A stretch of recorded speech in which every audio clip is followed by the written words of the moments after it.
every minute with the fever dreams. I push a mind to a limit where it needs to feed. I work, I got vision I don't need to see. I'm picking mind over matter, I believe in me. I need to find more hours in the day to breathe. Need to find more power in the way I be. And when my mind turns sour with the painful scenes, I need to scream out loud, I can't stop me. I wanna be the greatest like Rocky. You know I leave them all hating like a hobby. I'm out here making moves like a lobby. And if you ain't with me, it's your loss. See, I got my mind on the facts, I'm a python, grab what I like real fast. Choke until I have everything I attack, everything that I lack, everything that I want, and I see matter of fact.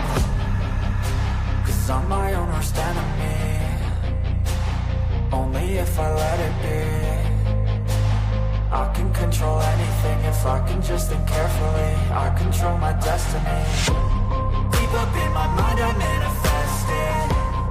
Every morning I wake up obsessed, and everything I do the best. And deep within my mind, you know I'll always manifest it.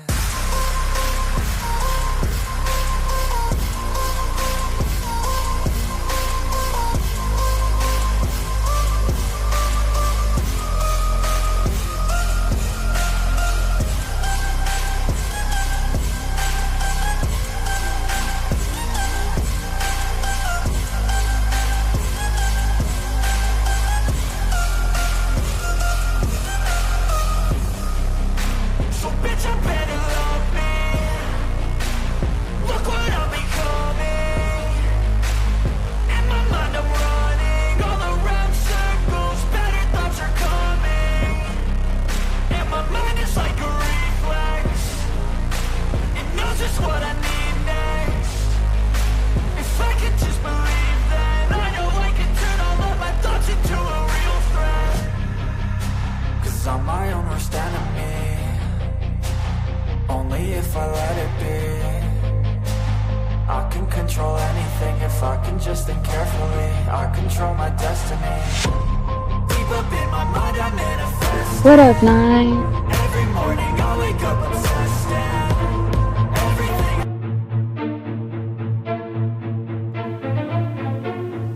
Trapaholics Mixtapes.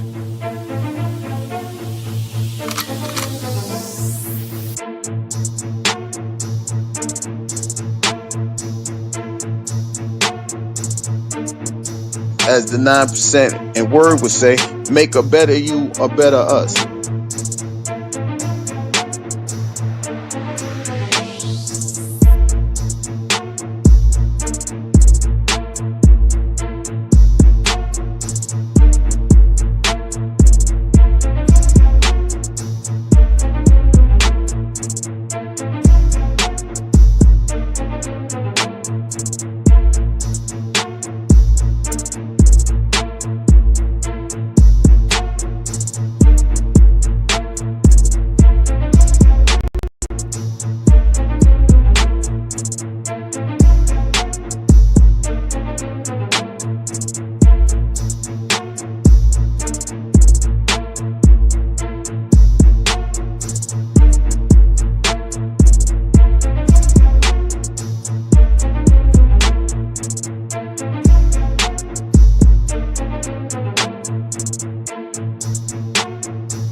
Who do you think you are?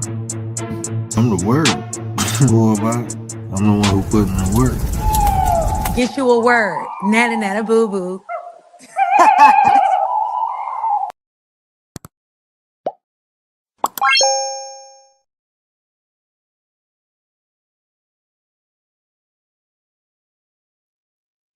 What up, though? It's the word. You see the title. We're about to get into it. But before we get into that, let me get into the chat. Let me get it to my bad. Give me 1 second. For some reason.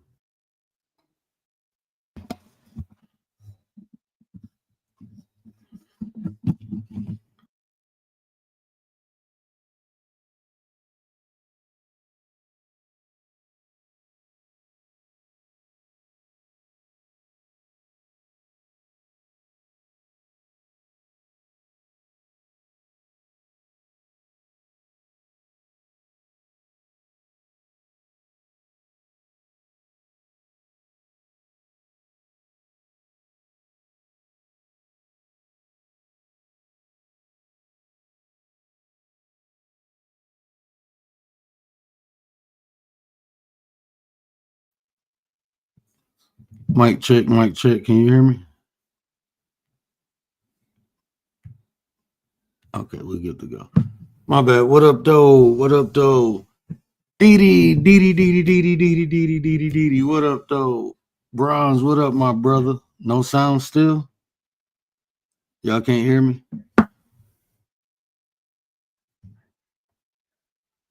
Okay, now we sound back. Commander, what up, 9? The Minister of General Defense is in the building. What it do? What the business is? Mr. Gary Busted Down Brown, my 33 brother. Shout out to Gary, man. We was just over there rocking out on Sports Chat. Always having great conversations. Make sure y'all get over there. We usually I say we because a lot of times brother open this platform and invite me up, and I'm always grateful for the opportunity to speak. Especially on sports because I enjoy it, and then I can be a little loose. But anyway, yeah, make sure y'all get over there and check out Mr. 33 Sports Chat. Like I said, it's not just football, basketball. We talk about MMA, we talk about boxing. If it's a sport, we talking about it. So definitely get over there, show the brother some support, show him some love. We plan on growing that channel to something amazing this year. So be a part of that. Be a part of that. But did I miss anybody? Got my commander in the building. That's my 9. Sports Chat. My brother Bronze, the one and only. Shout out to Bronze, man. Shout out to Bronze. Yeah. I hope y'all can hear me, man. I know my mic. Shout out to Bronze. Okay. Yeah, we good to go. We good to go. So yeah. I want to talk about don't attach yourself. Don't attach your emotions to something you have no control over, right? So you often hear people pray a prayer, Father, please give me the wisdom to understand what I control and the strength. Give me the strength to handle the things I can control, and give me the wisdom to know what I can't. I'm paraphrasing that. I totally butchered that, but it's in the Bible somewhere, right? We can go find that.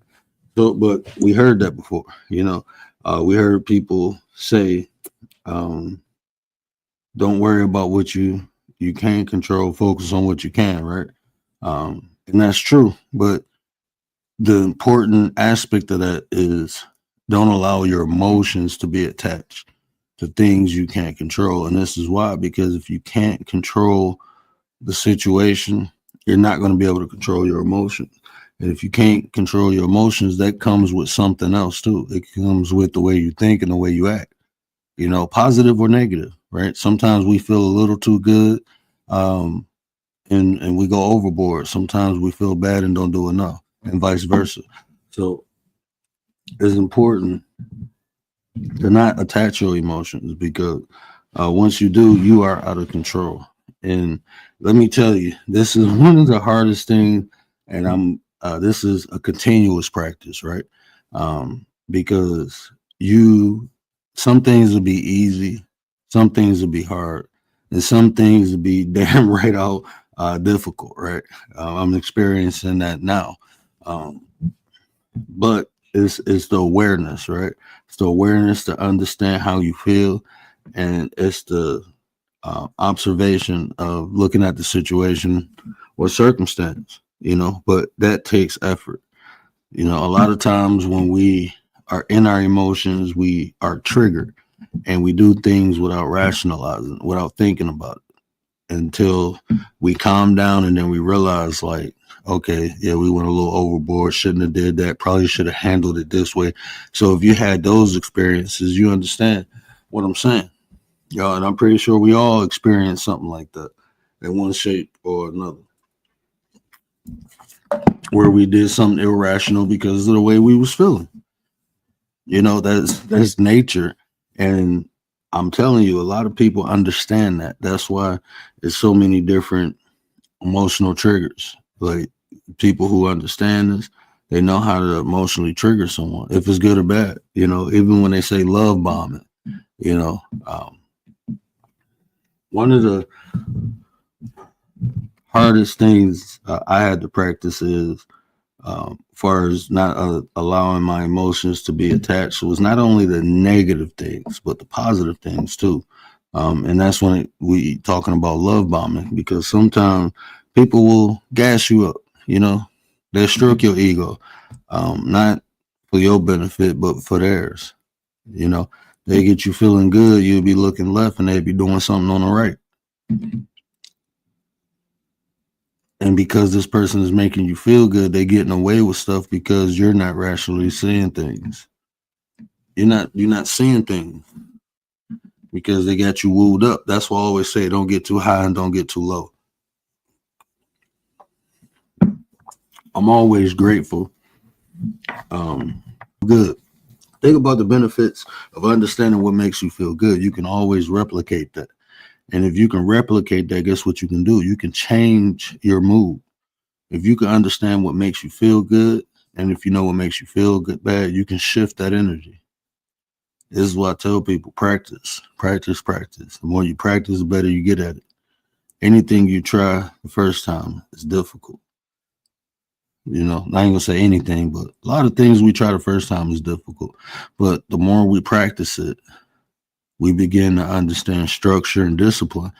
And applying those two aspects to any practice, you usually get good results. You get benefits. You advance within the practice itself. You grow within it. So being aware of how you feel, that's why I always tell people, don't wait till you feel bad to recognize why you feel bad. If you feel good, recognize why you feel good. So then that way, when you feel bad, subconsciously, you're already aware of an emotion and you go identify it. Right? But going back to the bad part,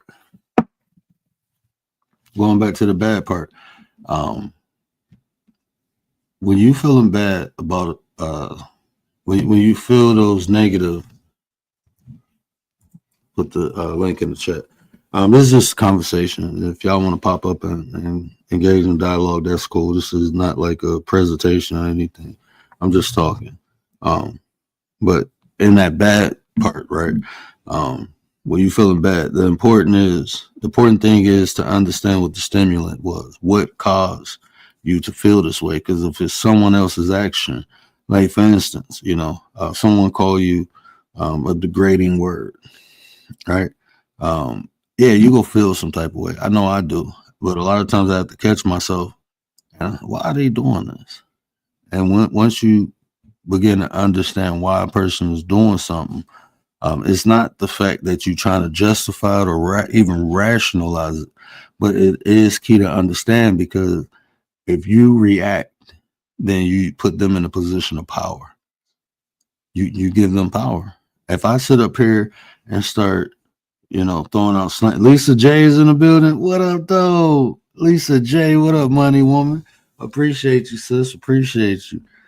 I'm gonna play this. I ain't played a commercial in a minute. I'm gonna play the commercial. Shout out to all the nines and the nine affiliates, man. I appreciate all y'all support, man. Couldn't do this without y'all. I'm happy y'all coming along with me on this ride. I'm looking forward to 2025. We go buckle up and take off. So definitely appreciate y'all. So when you're feeling bad, right, and it's an outside stimulant, like I said, somebody call you a degraded name. There's a purpose that person did that. They're trying to get a response out of you, because why else would they do it? What's the purpose? So now you give them a reaction, right? You give that person a reaction. Maybe they want the back and forth because they're about that life. Maybe they got a lot of bad energy. Maybe they're willing to take it further than you are. And by you giving them that reaction, then you entered the game, their game. They in control. Even if you say, well, I can best them. Okay, but if you was feeling good prior to that, you allow this person to change your mood, which changed your way of thinking, which changed the energy you putting out. I often hear people say, I'm gonna match people energy. That is dangerous, man. That's very dangerous. Because what if they got some fucking demonic energy? You go match that? You go bring that into your existence, into your reality? That negative energy that they got, maybe that's all they got. Maybe that's all they know. In the Bible, Jesus told us not to put our pearls with the swine. And oftentimes that's what happens. Because when you think of the intent to disrespect someone, the intent, meaning I'm doing this on purpose, even it was times I used to get upset and I throw an insult, like a straight insult. And that was because I felt bad. Maybe this person was besting me in a conversation, or maybe they was doing some underlying stuff, and I just came out. Now, I'm not passive aggressive. Like, I'm passive or I'm aggressive. Either I'm like, okay, be chill with it, or I'm gonna be in your face with it. Them the only two gears I got. Them the only two gears. Now I will articulate myself different, and I learned that over the years. So now dealing with those type of people, they be doing that condescending, underlying racial stuff. Yeah, I can articulate myself better now because I'm in control. Once I understand, okay, this person has an intent to say something disrespectful for me, to get a reaction, I'm gonna give them a response. We talked about the difference between reaction and response. Now I'm gonna respond to it. I'm gonna educate this person. And then, my brother Gary said, "Oh, you will kill him with kindness." I'm gonna kill him with knowledge. That's what I'm gonna kill him with. Even like I was over on Wild Hearts, and people kept talking about the way I think, and I said, "Okay, well, let's see how you live, and let's see how I'm living." And y'all know I don't flex on people, but if you saying the way I think is bad and the way you think is good, let's our labor. Because I know where I came from and I know where I'm at now. I got a whole hell of a lot to go. But guess what? I done made something for myself from the way I think. And I have no malice in my heart. I treat people good. That's why I receive. That's why people willing to help me. That's why people willing to vouch for me. People vouch for my character in real life. And the only reason they can do that is because of my deeds. Because of my deeds. You're my mother, my father. And like I said, I'm not flexing or nothing, but really ask yourself a question. Like, your favorite content creator, how often, or do people ever even come on here? Like, real people they know in real life. We can say whatever we want to say, right? We can do that. But what can we show?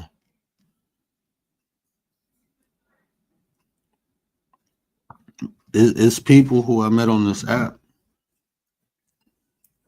that I had private conversations with, right? We talk about content, but we talk about life, man. I sit there, me and Gary start talking about content, but the content that we talk about is life.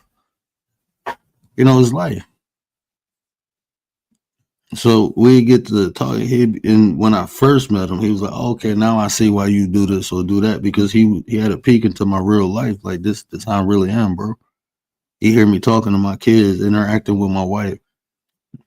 That's why when my wife came on here, he asked that question: how do you deal with him? Because 24/7 I pick with her. When I say that, I mean that. I was just picking with her before I went live. That's just me. That's our relationship. We enjoy life. We enjoy each other.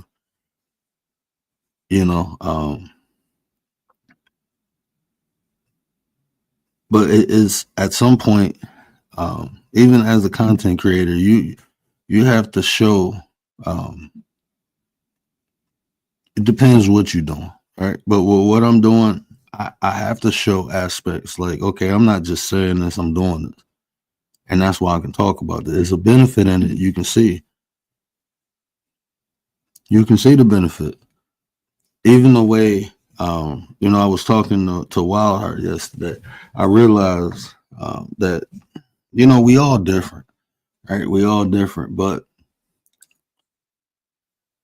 those differences don't have to separate us. But we have to be mindful, just like we want to be respected for who we are. We got to respect other people for who they are. So it's more about understanding than criticizing. And I was able to understand him more just by listening to him, because I can form my own opinion, or I can allow a person to tell me who they are and let them show me who they are. And it made sense what he said. When he said, when I disagree with someone, I can't go no further in the conversation. It made sense because you watch him. That's what he do. If he don't agree with one point you made, he will stop you. And people like, that's annoying, but that's who he is, man.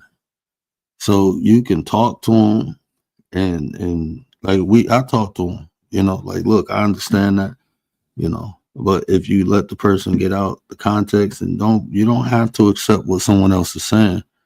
You can just be aware that it exists, that it's people who think like that. A lot of times I don't agree with what a lot of people say, but I don't stop them nor try to correct them for the simple fact it might be right for them. It just might be right for them.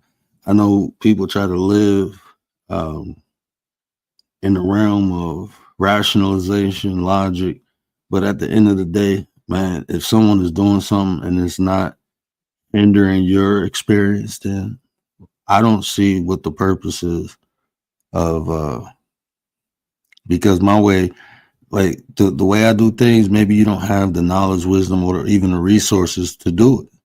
And if you tried it without those things and you fail versus doing what you do that works for you, that's life, bro. That's life. I've tried to do things that other people did. And then as I'm doing it, I'm realizing like I don't have the time they have.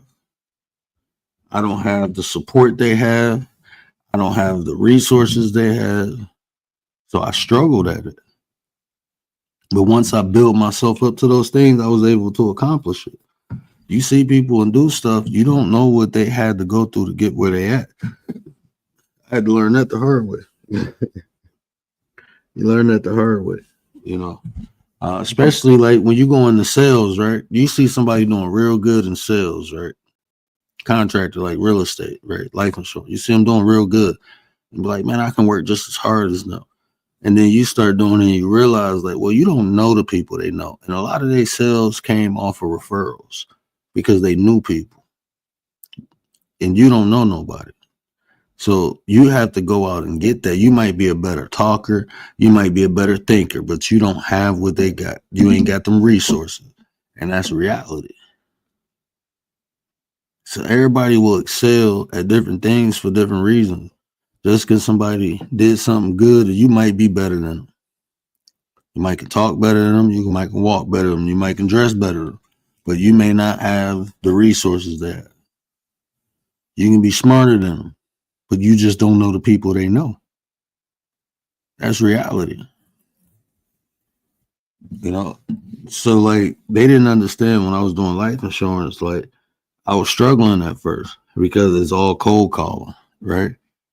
Everybody else been there for years and they got they getting referrals from past clients. They renewing, they current clients are bringing wanting more insurance.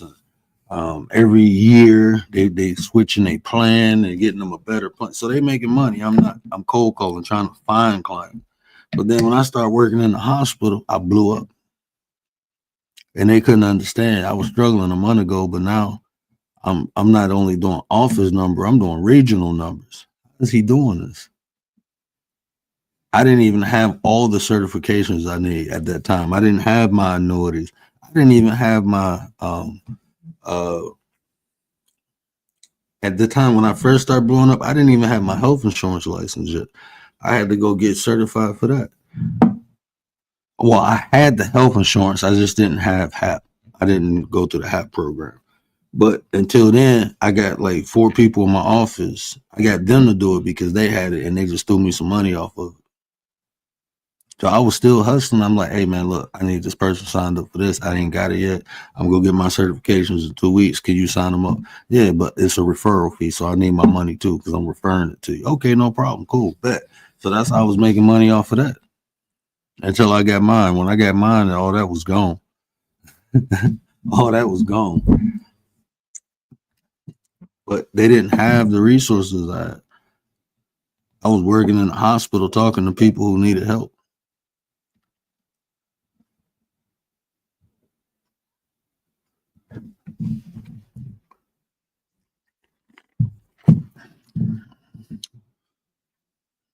Yeah, when I got my license for life insurance, you also get a license for health insurance. So but you have to sign up with a healthcare provider, like a health insurance provider. And the brokerage that I worked with signed up with HAP. So like not far as like health insurance, like I could have sold like different health insurance, but what I focused on was Medicaid, Medicare plans. So people who got like Medicaid, Medicare, I will combine the Part A and Part D. Well, really Medicare. I will combine the Part A, Part B, and Part D into one plan. And HAP got, I got it personally now. Yeah, HAP is out cold. Yeah, they got a good plan. I fucks with HAP. Lots to sell. It's a lot, like I said, being an insurance agent, and like I said, I was looking to go get my auto insurance and also my home insurance license too. That's just more you can sell. I mean, the more when you in sales, the more products you have, the more possibilities you have to make money. You go, like, I was looking to go work for State Farm because they got everything. They package everything: home, health, life, all that. So once I would have got my auto and my home, I would have probably went to State Farm. So yeah, that's a good career, I'm telling you. And like, I love real estate, don't get me wrong, because I love houses. I've been around houses, working on houses ever since I was little. So that's like my thing, but life insurance, that's where the money at, because you get paid a lot quicker. And you, like I said, you have more possibilities. I mean, you can rent or sell a house, but there's different forms of insurance that you can sell. It's just, and you get paid a lot quicker. You take anywhere from 45 to 60 days to close the deal. And then usually a week or two after that, you get your money. So, you know what I'm saying? So you could be looking at 2-3 months after you close the deal before you even get paid. But if you rent, then it take 2 weeks. If you help people lease apartments or homes, it usually take 2 weeks. So, I mean, that's how you can subsidize. But life insurance, man, you get paid and within a week, 6 to 8 days. You close the deal, as long as they get approved, you paid. Close the deal, they get approved, you pay it, you good to go. Miss Tracy, what up, though? What up, though, Miss Tracy? Yeah, my bad. I didn't mean to get off topic, but yeah, like I said, it's practice though, and there's levels to it. Some things will be easier, like words. Yeah, you can get over words. Actions is a little harder, not to get emotionally attached. But this is the key. This is why I say don't attach your emotions to something you can't control, because if you can't control the situation, your emotions create thought create action. So you don't only lose control of your emotions to the situation, you lose control of your thoughts and action. And the reason I say don't get attached, practice awareness, is because sometimes it's better to walk away. And if you're in one of them situations, it's just better to walk away.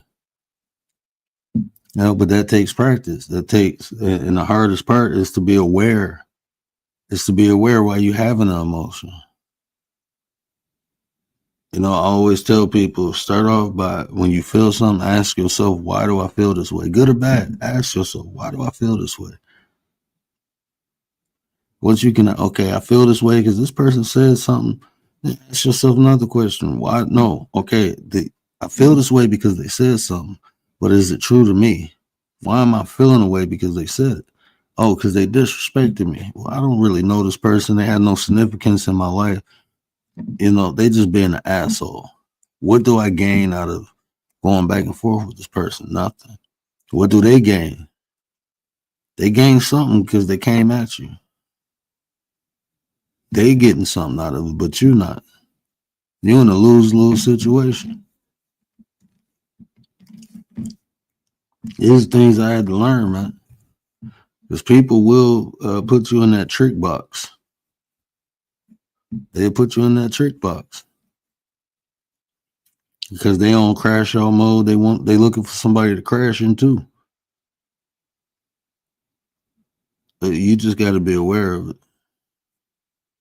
And that takes practice. And like I said, some things are easy, some things are hard. But the more practice, the better you get at it. Even the hard things become a little easy. But it's levels to life. You know, they say new level, new devil. So the higher the more you achieve in life, the bigger your hater becomes. The more you achieve in life, the bigger your hater becomes. That's just how it is. That's just how it is. That's the duality of the situation, right?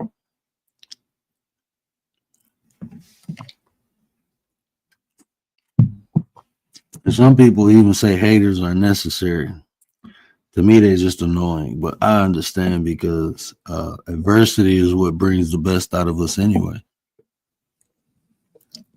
You know, being able to stay cool in a chaotic situation. You know, that's what I continuously work on, is holding composure and balance them emotion. And I got triggers just like everybody else. I got triggers. I don't have as many triggers as I used to because I've been working. I've been putting that work in, but I still have them. But even under those triggers, I can make a conscious, okay, yeah, I'm upset. Now I'm about to transmute. I'm going to give it back to you.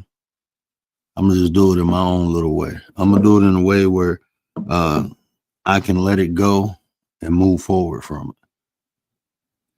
You know, because I ain't going to lie to you, bro. I'm petty.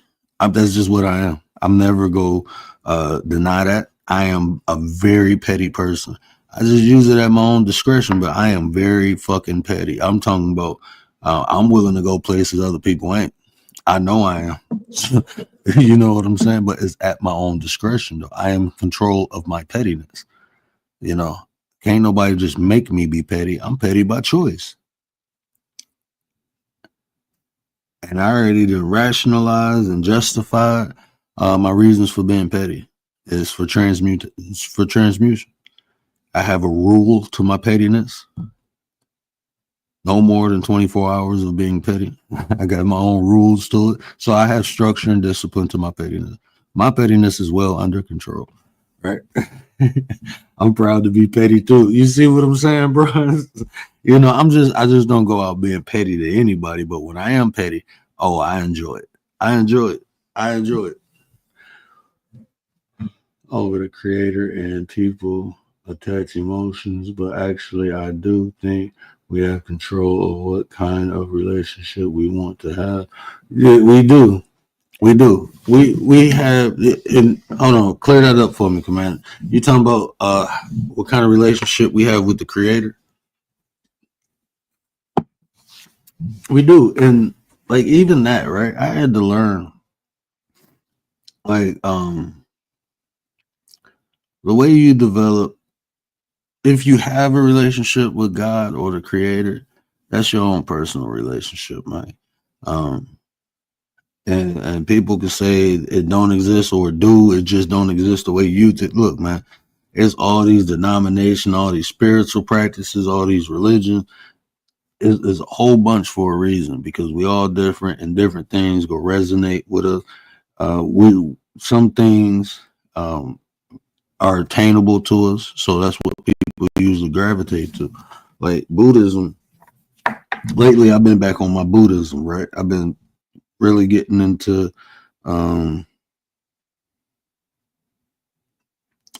karma, into the 4 ideals or the 4 laws, the 4 discipline.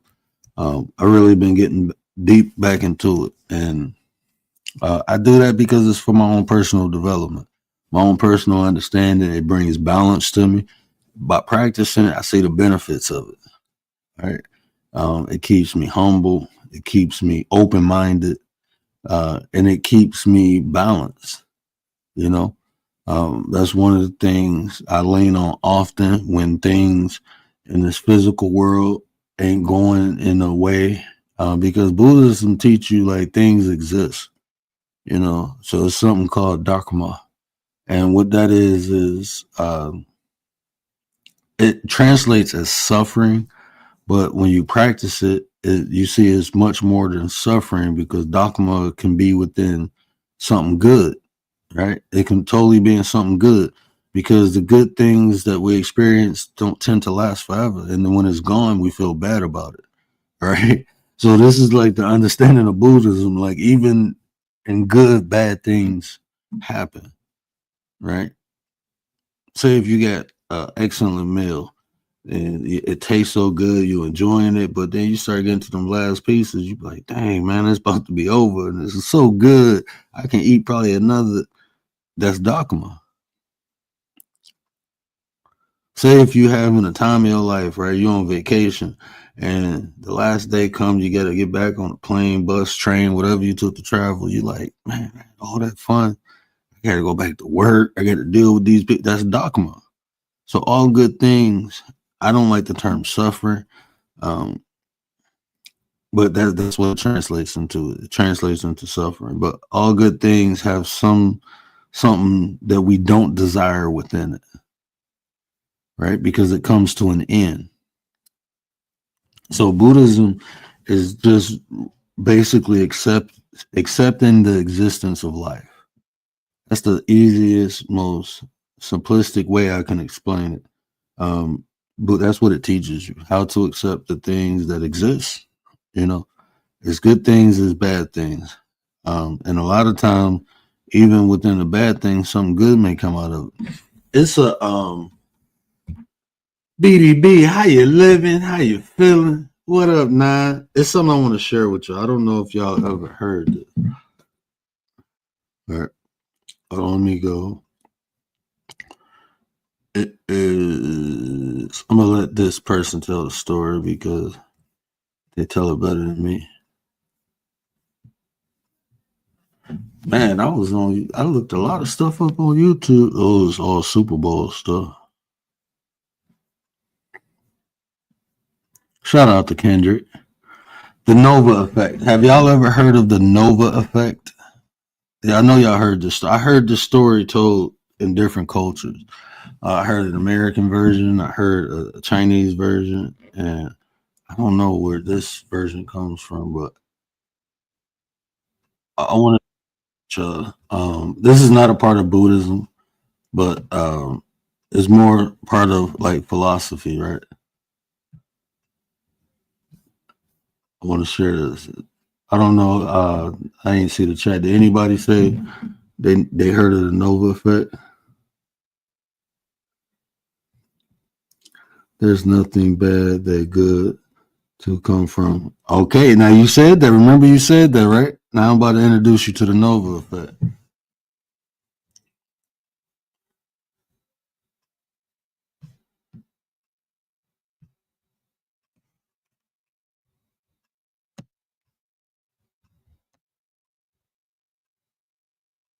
Everything happens for a reason, Nova effect explained.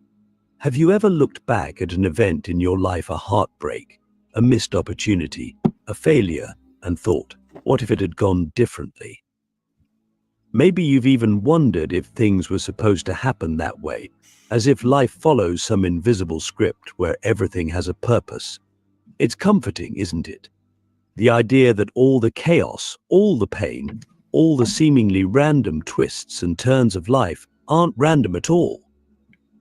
But is it really true? Does everything happen for a reason? Let me tell you a story. It's called the Nova effect, and it comes from a thought experiment about life's unexpected consequences. Imagine a man who lived in a quiet village with his beloved dog, Nova. One day, Nova ran away. The villagers came to console him, saying, "What terrible luck," but the man simply replied, "Who's to say if it's good or bad?" A week later, Nova returned, and she brought with her a pack of wild dogs. The man trained the dogs and became wealthy by selling them to hunters. The villagers said, "What great fortune," but again, the man said, "Who's to say if it's good or bad?" Soon after, the man's son was playing with one of the dogs and broke his leg. The villagers pitied him. What terrible luck, but the man, ever calm, simply replied, "Who's to say if it's good or bad?" Not long after, a war broke out, and all the able-bodied young men in the village were sent to fight. Many never returned. But the man's son, because of his broken leg, was spared. This story captures the essence of the Nova effect, that what seems like a blessing or a curse in the moment is often neither. Life's events ripple outward in ways we can't predict or control, creating consequences we never imagined. And this brings us to a profound question: does life have meaning, or do we just assign it meaning after the fact? Click subscribe to this channel.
My bad. I'm sitting here talking. My bad. My bad. So,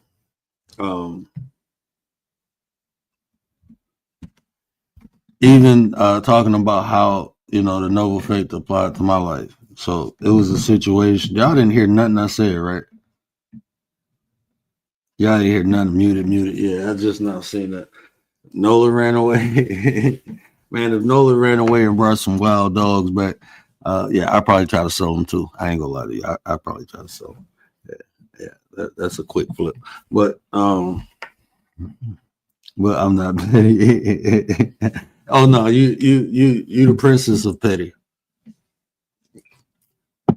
Tater Queen, you the princess. Yeah, you definitely petty, Commander. Your pettiness is evolving. I'm happy I'm here to experience that. I'm a witness to your evolution of pettiness. It's like a what do they call them things on a Royal Boris? The saying yeah. But yeah, even applying the Nova effect to my life. I told this story when I was on mute. Y'all didn't hear it, so I'm gonna tell it again, right? So I was going to a party one day. This when I was younger, so I was stupid. I had some stuff on me I probably shouldn't have had, but it was the party. I had an open bottle on the car. I had that thing on me, and I'm driving, and it was wintertime, and I turned the corner, hit the gas, my car spun out, smacked the curve, and I'm trying to change the tire, but it's snow out, and my front two tires was bald. I can't move the car because at the time I didn't know until the tow truck came that when I hit the curb, snapped my axle. So I'm trying to get it up. I finally called the tow truck. It took them like an hour and a half. And then when the guy got there, he was like, "Oh, bro, you snapped the axle. That's why you couldn't." And I'm looking like, "Oh, fuck." So I'm thinking like, man, I just wanted to get to this party. It was some chicks I was supposed to be meeting there. My boys was there. We was about to throw down and have fun. So I finally, get my car, tow it back to my house, call my boy, ain't nobody answering. And like 3, 4 in the morning, I get a phone call, collect call. Bam, my boy locked up. He want me to come get him. I'm like, bro, I didn't even got no car right now. I'm messed up. He was like, man, yeah, they hit the party. I'm like, what you mean they hit the party? He was like, it was like 3, we call them suits, but it was just gang squad. We call them the suits, but because they usually be dressed in all black. But gang squad hit the party. They took 7 of them. He was like, man, they hitting me with a pistol. I ain't had nothing in it though. Like he didn't have a clip in it. Clip he left in the car. He didn't have nothing in the head. He just had the pistol. So they hitting him with that. He had some drugs on him. I'm like, he the only one getting bond because he the only one that ain't got a record. I'm like, bro, I can't even come get you. But the whole time I'm sitting there thinking about how to get I got my, my tire busted. Like if imagine if if my axle didn't snap and I was able to get the car up, put the donut on, I probably would have still made it to the party. So at first I'm thinking about all the money I got to pay to fix my car. And then after I realized what happened there, I'm thinking like, legal fees and just battling all that, man, that would have been a whole hell of a lot more. And I probably definitely would have got jail time. So was it good or bad that my tire bust? In the moment you think is a bad thing, but the whole overview, you understand like that's a blessing, man. Even me losing my eyesight, well, majority of my eyesight, I still can see and move around and but this happening to me, it slowed me down. It put me on here with y'all. You can look at I wasn't doing no YouTube. I was out in the real world shaking and moving. I wasn't even thinking I didn't even fuck with social media. Like I don't do social media. Look at my Facebook. Well, you can't, but that's what I'm saying. I don't even go on Facebook. I don't do Twitter. I don't do none of that. But it pushed me in this lane. It helped me develop my business. I was still, even as a contractor, I'm still working for somebody. I mean, contractors can say, "Oh, we don't work for nobody." Yes, you do. Yes, you do. You still work for somebody. So even as a contractor, I was still working for somebody because I can't sell life insurance if I ain't got a broker. I got to work under a broker. So I'm working for somebody. I just control the potential of what I make. That's the difference. I don't have a set scale, but if I don't put work in, I don't make nothing. If I put the work in, then I get what I earn. So I like betting on me. So that's why I like those chances. But now it's all me. It's all me. Same thing. Is just I'm not getting paid from nobody. I'm getting paid from my clients. But for me, it was a process. It took me to work for somebody, to understand how to work for somebody without potential, to understand how to work with myself. So it was a process. But going back to the topic, the Nova effect. If you paid attention, like when the dog ran away, the people said that's unfortunate. He was like, who's to say? if it's unfortunate or not. You know, his emotions wasn't attached. The people felt bad for him, but he didn't. Then when the dog came back with a lot of dogs and he started selling them, he made some money. People like, man, that's good. He said, hey, man, who says that? Who says it's good or bad? So even when they was praising him, he didn't get too high. He's like, hey, you never know. And then the dog broke his son's leg. And they said, man, that's unfortunate. Damn, if you ain't never get them dogs, your son's leg wouldn't be broke. And he was like, hey, man, that might not be a bad thing. We don't know. Again, they was pitying him because, okay, yeah, his son broke his leg. I'm sorry that happened. He like, nah, we don't know. We don't know if it's good or bad. Then when it came for the draft, his son couldn't go because he had a broken leg. A lot of the people didn't come back. The possibility if his son would have went to war, he would have lost his son in war. But he didn't because his son had a broken leg. So if the dog never ran away, they would never brought the dogs back. They would never would have got money. But his son's leg would have never got broke. But if it didn't get broke, then guess what? He would have went out to war. So it's perception, right? Sometimes things look like it's out of our favor when it really is in our favor. A lot of times the things are out, it looks like it's out of our favor, but it works in the favor. You ever was in a relationship and you love the person, but maybe the person ain't love you back properly or love you the way you should have been loved, but it still hurt when y'all broke up. But then you meet somebody else and that person appreciates you. Well, guess what? If you never would have broke up, you never would have been able to meet this new person.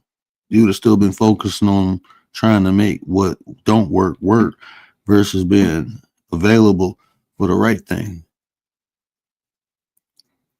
I remember when I went through my first divorce, I felt like a failure, man. I'm not gonna lie to you.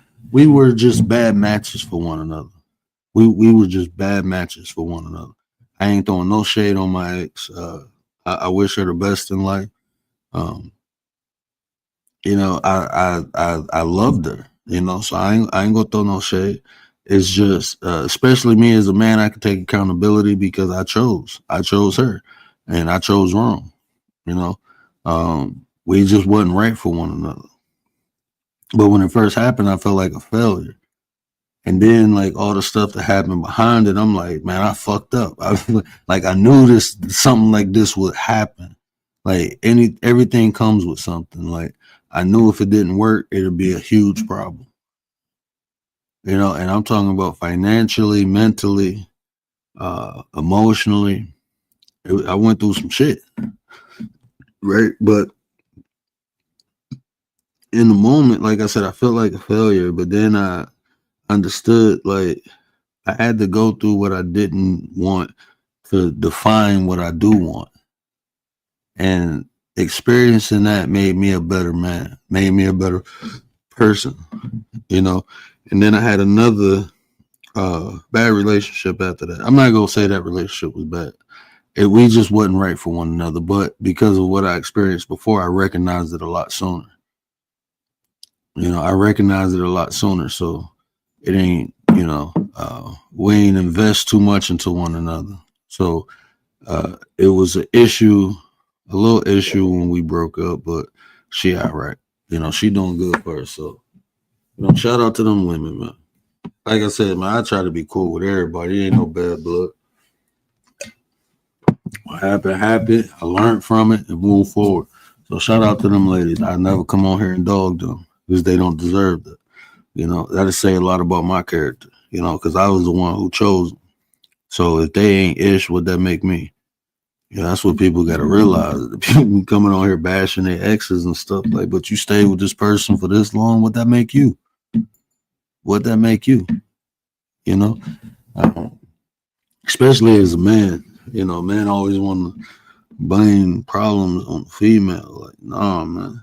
We the ones who choose. We supposed to be the captains of the ship. So you got to take accountability for that. And until you do, you will keep making them same mistakes. That instead of crashing out on a breakup. Even like, man, both of them, man, look, not my ex-wife, but the girl I dated after that, man. I ain't even about to say that. But like she ain't go crazy like my ex-wife, but she did some things and I'm looking like a voodoo doll on my car. Like, you serious, bro? Like you nah. But yeah, I dated. I mean, it's some people I've been with who I ain't even been with, and they snapped out. Like my mama was like, "What the hell did you do to that lady?" I'm like, "Mama, I went on 2 dates with her. We was chilling. I never did nothing to her." She was like, "Yeah, right. You must." I said, "We didn't even do nothing." Like on the real, this lady came over to my house. I had to let my dog out. Cause I'm like, she going crazy. I knew she had that thing with her. You know, she coming screaming, yelling. Oh no. I'm looking like, look, we went on 2 dates, went over her house twice, never did nothing. The second time I went over her house, she was having a bad day. She was a PA at the hospital, you know, stressful job. And she gave me a beer, and I'm not even sitting on the couch, right? I'm sitting on the floor, leaning against the couch, watching the TV. And she gave me a beer, and I put it on the table. And she was like, "Use a fucking coaster." And I'm like, "You ain't got no coasters." She was like, "Are you fucking stupid?" And I looked at her and said, "You know what, man? You have a nice life. I don't know what you going on. I don't know what's going on, but I'm straight, bro." Like, I don't, and I had experienced so many, like, I don't mind aggressive women. Like, my wife aggressive. My wife talks shit all the time. My wife ain't disrespectful to me, though. My wife don't challenge me as a man. I can't be with a woman who challenges me as a man. I personally can't be. I can't do that, because when you do, you will put yourself in a position for me to defend myself. And that's just personal experience side. So I learned not to be me and those women don't mesh. And she getting all up my face, and I'm like, "Use a fucking," like, I'm looking like, "Hold on, bro. Nah, man, you have a nice life." And I went home. Like 2 hours later, man, she outside my crib, "Bring your ass." And I'm looking like, "What the fuck wrong with you? I don't even know you like that." Yeah, I let my dog out. I had a 170-pound Rottweiler named Zeus. Man, she jumped on her damn truck. Yeah, I let the dog out. I ain't playing. You on my property. I feel threatened. You know what? I'll open the door to see who it was, and the dog ran out. That's what happened. Now I let his ass out on purpose. Like, go eat.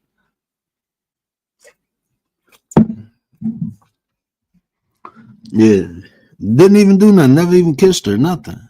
Like, that's how I knew she was crazy when she came over. I'm looking like, man, look. We ain't even together. We just talking, chilling, learning one another. And I just learned that you was crazy. So I'm straight. Have a nice life. You ain't give me nothing. I paid for the dates. So, I mean, we good. You go your way, I go my way. That's the type of person I am, man. The world is too big and there's too many people in it to get hung up on one. You know, I never been one of them people. Like, I remember it, like, girls told me, like, they break up with me. You know, like, even in high school, I don't know how many girlfriends I had in high school. You know, I'd be dating a girl for a week or two. "Oh, I don't want to be with you no more. I'm talking to such and such." Okay, have a nice life. I ain't mad at such and such. Shit, that's who you want to talk to. Have a good one. I just always been like that. I'm not one of the people who need closure. Closure never, like, what happened happened. So ain't no justifying it. Even if you gave me a good reason, it happened. So it's done. You know, I like to trust people, and once a person show me I can't trust them, then I just move on and find someone more trustworthy. That's how I always looked at it. You know, I know what I have to offer. I'm a good person. I'm a good friend, loyal, all that good stuff. So if a person don't appreciate that, I'm just around the wrong person. I'm giving it to the wrong person. So I never got hung up. "Oh, I can't believe you did this. I can't." No, I ain't never did that.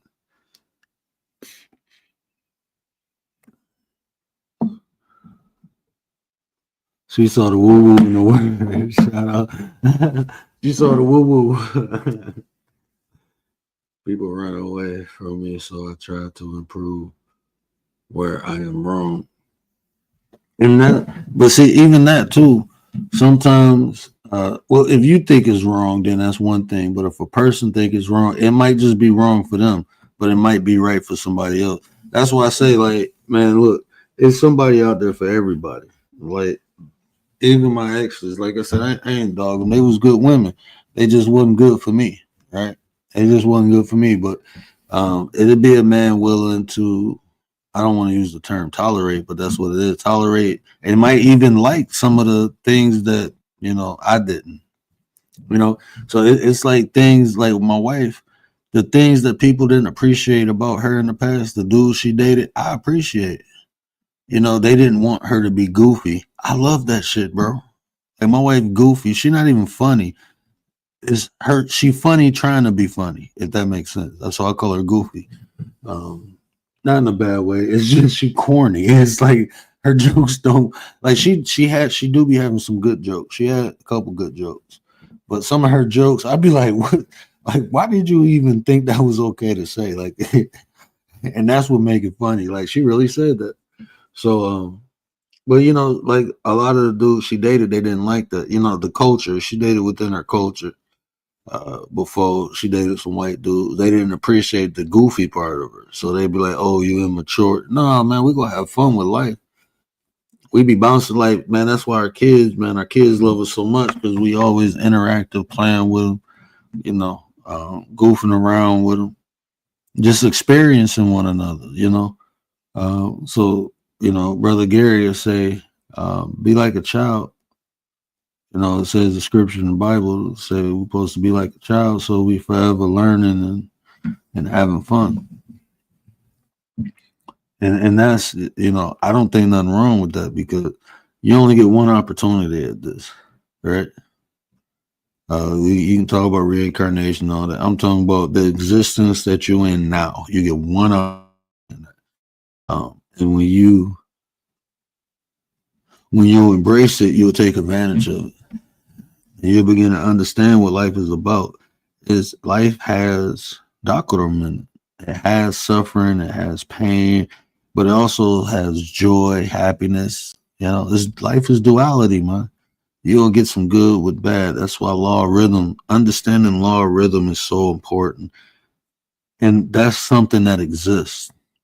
Right? You can observe that through your own personal experience. You ain't got to believe nothing I'm saying. Law of rhythm states you will have ups and you will have downs. And those ups will go back to downs and those downs will go back to ups. That's law of rhythm. So think about your life when you had good times, then you experienced bad times. Then you had some more good times. Then you had some more bad times. You had some good times. You had some bad times. You had some good times. Yes, that's life. Look at the seasons. You get hot, then you get cold. Then it get hot, then it get cold. Then it get hot, then it get cold. Law of rhythm. It's all in nature. The trees die, then they come alive. Then they die, then they come alive. Law of rhythm. It's all as we throughout this existed before we was conscious of it existing. So it exists outside of our control. We can't control that. You show me one person who had nothing but great things happen to him in life, and I'd show you a bullshitter. That's what I'm gonna show you. You show me a person who had nothing but good things happen to him in life, and I'm gonna show you somebody who bullshitting you. I get hungry and I get full. I get hungry and I get full. That's why I rock solid. Look, man. Y'all just know, can't nobody tell me nothing about my commander. That's my nine. Look, man. And this is why it's important to, for me, right? I made a conscious effort, not only when coming on here, but in life, to appreciate people for who they are, you know, no matter if it's different or similar or the same, you know, just appreciate a person for who they are. And that's how you better interact with people, right? Now, before Commander started coming around here, I ain't know her from dirt. She ain't know me, you know, but like I'm telling you, that's my sis. I ain't got nothing but mad love and respect for her. you know, because she's just who she is and it's beautiful. You get to see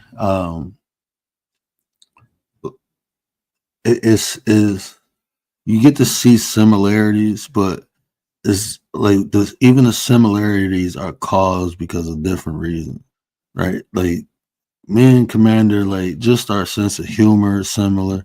Our understanding of different things is similar, but because she's not from my race, you know, a lot of people won't even allow themselves to have the opportunity to know her.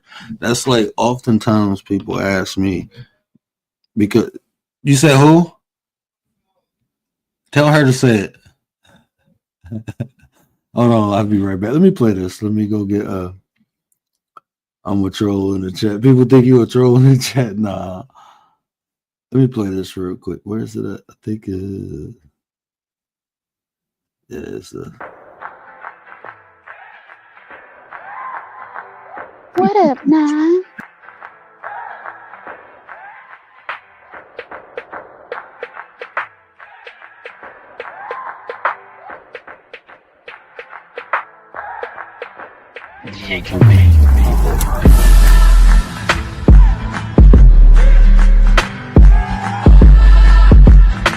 Shit, we break things down.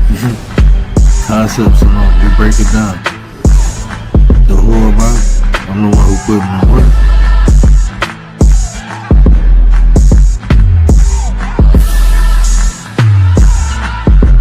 They are here to use you and do what they gotta do to keep their money, right? And I hear a lot of us complain about what's going on.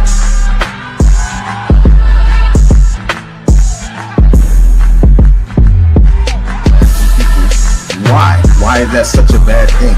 Because you don't possess it. So you're mad at me because I'm giving something that can help somebody, or I'm doing something that can help somebody.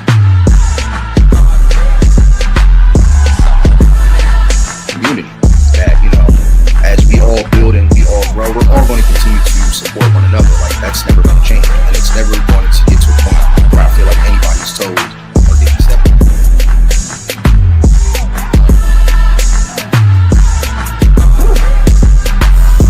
Thank you for your continued support. I bless you and I send you lots of hugs and kisses and blessings.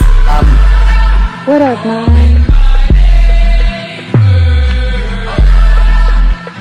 Some people, they think they don't need anybody, but we all do. There's no like self-made person. We all need someone, and if you think about it, because there's some people that say, no, I don't need any new friends, or I don't need friends, or I don't need to make contact with people. I don't need a, what do you call it, like network. But then you think about it, how did you get your first job? Or how did you get your apartment? Or how did you start thinking about your life and those things, and then you realize you did have some sort of help.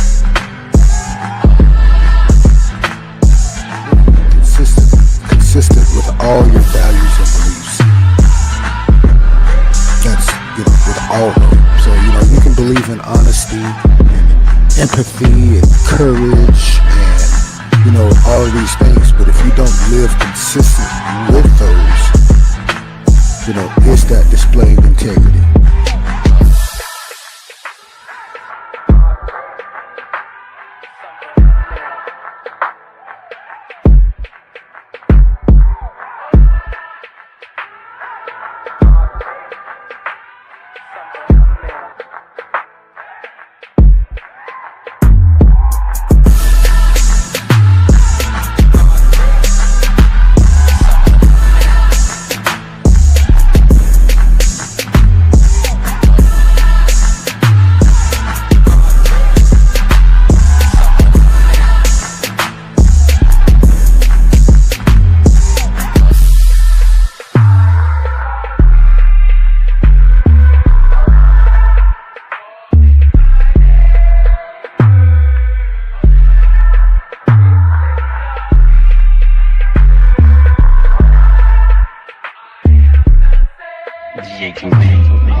Hey man, shout out to Miss Tracy too. Hey, Miss Tracy wasn't playing. She seen the video the first time, like, hey, where I'm at, put me in there. Shout out to Miss Tracy. Shout out to my brother Brian. Shout out to Liz B, Lisa J. Of course, Tay Sleeps. Always shout out to the sis. Shout out to my brother BDB. How you living? How you feeling? Stop playing with him. The host with the most. Shout out to that brother. Shout out to that 33, Mr. 33 himself, Mr. Gary Bust Down, bro. Shout out to Santina Love. Shout out to the one and only Cat Daddy Sensei. Hey, shout out to Sensei, man. Shout out to Commander. That's my 9. What up, 9? Man, that's the poster, man. That ain't nobody said it better. What up, 9? I might have made it, but I might have created it, but she made it. So shout out to my 9s, man. Shout out to all the affiliates. If I missed anybody, I apologize. Man, shout out to my Taino sister, Philly, baby. Shout out to the Philadelphia Eagles. Shout out to Rach. She probably drunk partying right now and don't even watch football. But yeah, man, I just wanted to come in and rap with y'all for a minute. But yeah, like I said, it's a process. You know, it is a process, and it's something that is heavily beneficial. I promise you. You know, I forget who I was talking to. I think it was Ozzy when he was like, emotional intelligence is crap, but I promise you it changed my life. And I always say try it. You know, you never know. You ever try something and it worked for you and then work for other people? That's life. That's just life, man. Some things work, you know, but you never know until you experience it. That's why it's always better to try something than to try to wonder. You know, it's better to try than to wonder. You know, if you try something and it don't work for you, then it's not for you. You know, and even then, me personally, I always think like, did I do it the right way? You know, so, but I definitely emotional intelligence, just the process of it is being aware of emotions is key. You know, and some of us practice it, not realizing that's what we're doing. You know, but now if you understand the structure, you can utilize it better for you. You can make it work better for you. You know, not only can you make it work better for you, but you can articulate it to people under you, friends, family, kids. You know, we can get our kids more like my son. You know, he a kid, and I'm just working, but he's able now to articulate why he's mad. He tell me why he's mad now. He wasn't doing that a year ago. He wasn't telling. He was just mad, and my son got my genes. You know, so I know he got that warrior gene in him.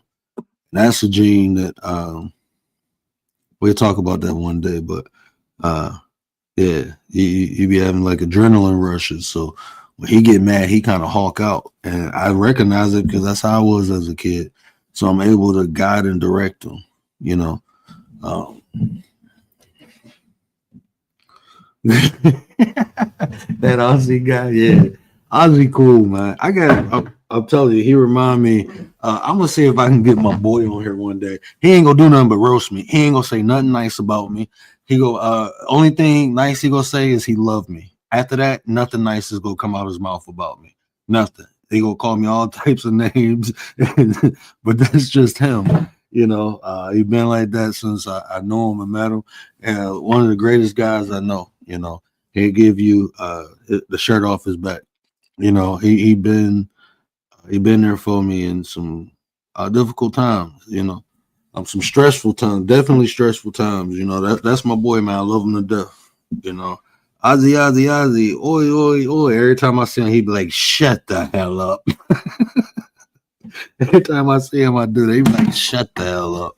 But he'll cut somebody for me. I promise you he will. He will cut somebody for me. You come out there, he'll cut you. He'll definitely cut you for me. Love that man to death, man.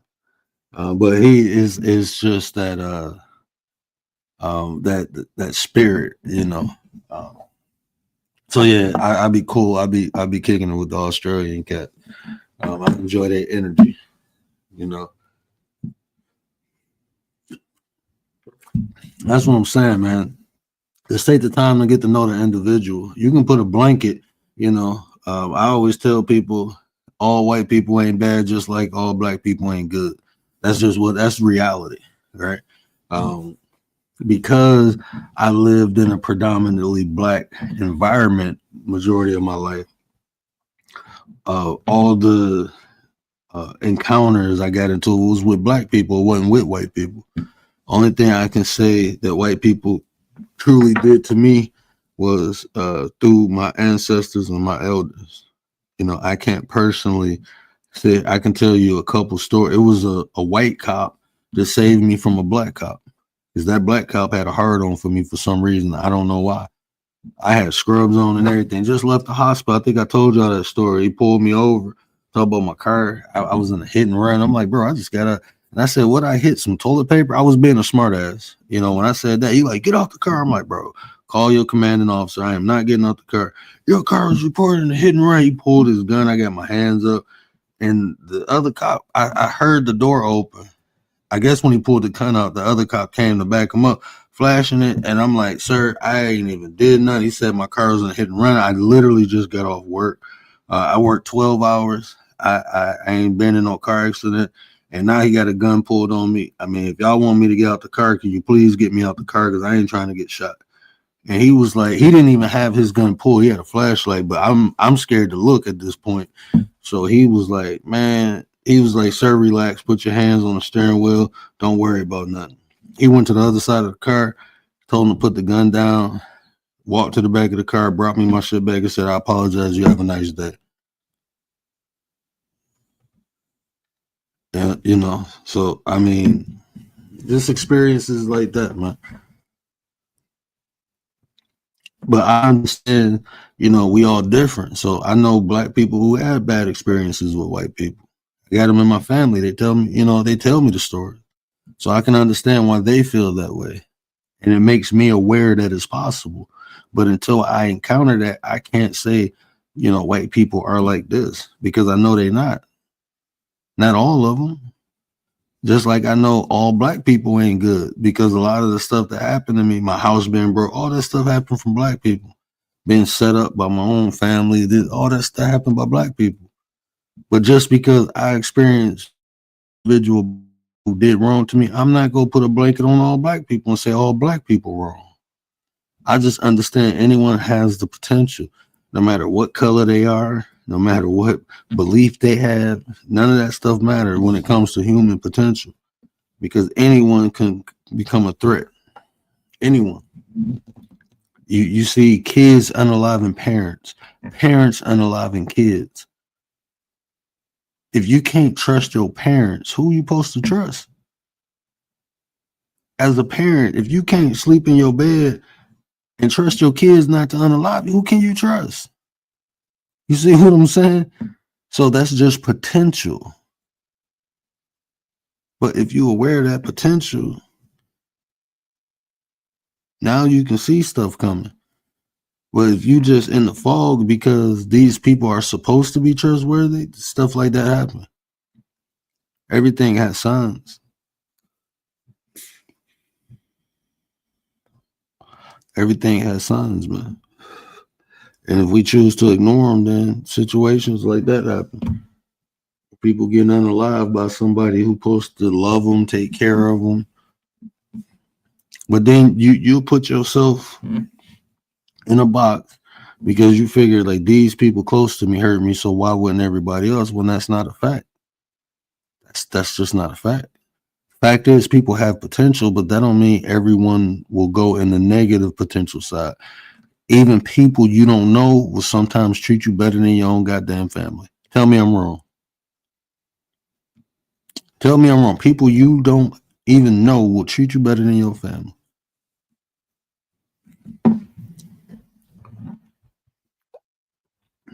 It's potential. I had to come to that understanding, right? I had to come to that understanding. I say your relatives. I forget Brother Gary be breaking words down.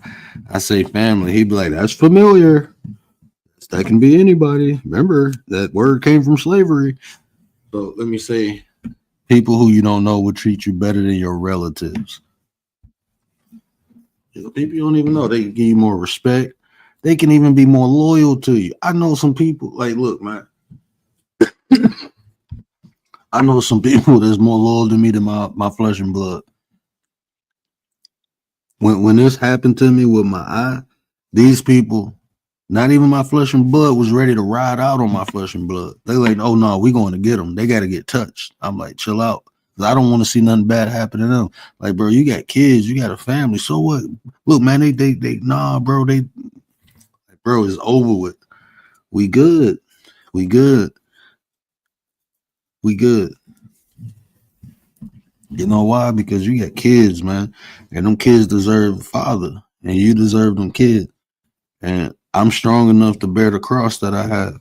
I'm good, man. I'm going to be honest with you. I'm up and on my feet, moving around. I wasn't like this 2 years ago. I couldn't even let people who love me see me. Because no one ever seen me in the position I was in. No one.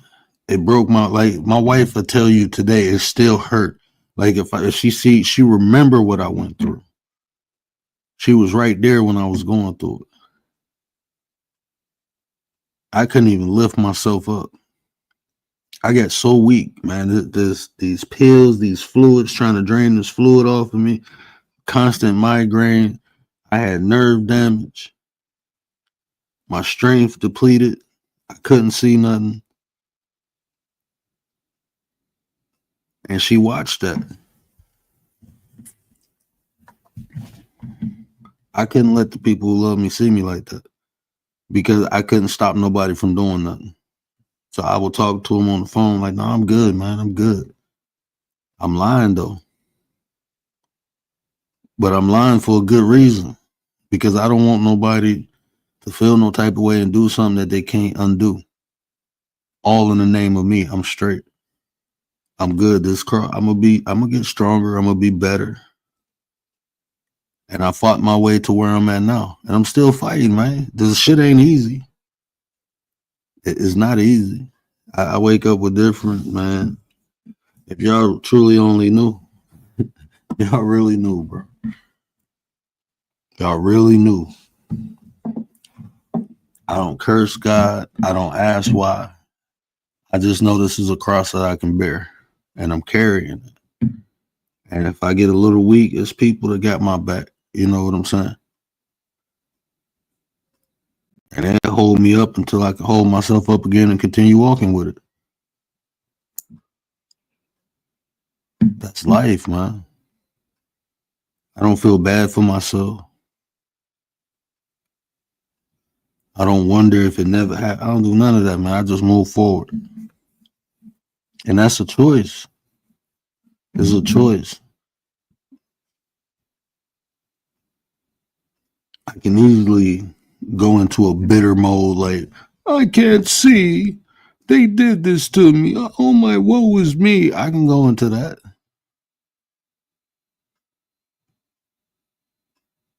And people probably think it's justified if I did. They probably think I'm justified for doing it. But I'm not. I'm straight. I'm good. I'm an ignorant little bastard. I ain't gonna lie to you. I'm ignorant, man. Look, life is adversity, and I'm for it. I'm for all the shits. Come on. I'm for all the shits, man. I'm for all the adversity life can bring. It is what it is. It's meant for me to become better. I look at it as an opportunity. Don't nobody want to struggle. Don't nobody want to go through uncomfortable things. I just know the benefits of it. Accept the benefits of it. My grandmother told me a long time ago, you ain't gonna be shit if you don't go through shit. So when the shit come, I go through it. I just go through it. I know what's on the other side of it. But you have to experience like that. You know, some people, you know, go through things and they go to that woe is me. Is life unfair? Yeah, we know that. So why we complain about it? This is the words philosophy of life, right? This is just my philosophy. I'm just being 100% real with you, right? I done experienced some unfortunate things just like everybody else. And y'all probably experienced way more unfortunate shit than I have in life, right? I'm not taking that from nobody because I know some people who've been through some shit. I'd be like, damn, bro, that's fucked up, you know? But That's life. You ain't the first to go through something. You ain't gonna be the last. That's just life. That's what life comes with. Shit. Just like you, when you eat, guess what's gonna happen? You go shit. That's what life comes with. Undesirable things, but it's our perception of them. It's how we choose to look. Yeah, it don't feel good. We don't want to go through this, but we have to. So why not get something from it? You have to go through it. So why not get something from it? That's like somebody just throwing lemons at you, right? And you getting mad going in the house versus you collecting them motherfuckers, going in the house, making you some lemonade and going to sit on the corner and sell that shit. Now everything they threw at you, you making money off of it. It's perception. It's how you choose to look at things. It's some people who've been told they was ugly, and guess what? They leaned into their ugliness and became rich off of it. It's some women who leaned into, oh, you calling me big? Okay, I'm gonna make money off of it. Women who made it big off of being big, man. You say I'm ignorant, okay, I'm gonna go show my ass, and they made money off of being ignorant. These things exist. We got multiple examples of it.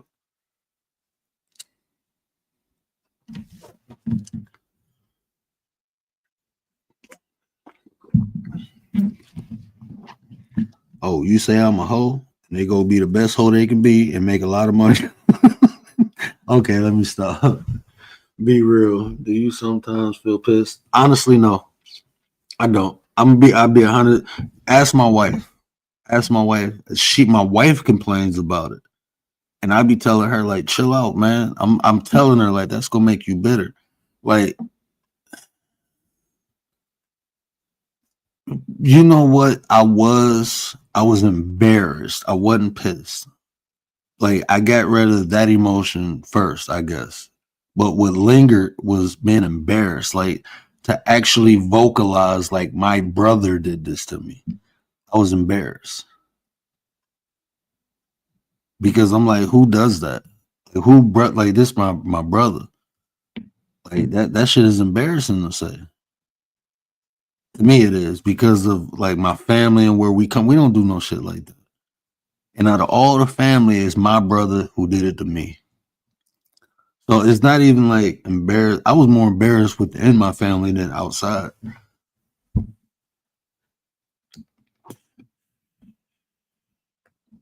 It was like a double whammy. Not only did it happen to me, but it was my brother who did this, who put, like, that's disgraceful to my family. We don't do stuff like that.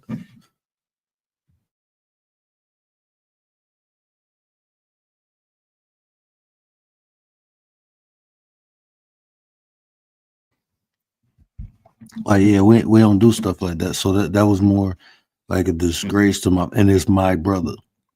And I'm the oldest. I'm supposed to be setting an example, you know. So, but no, my wife is the angry one about it. But I don't get pissed.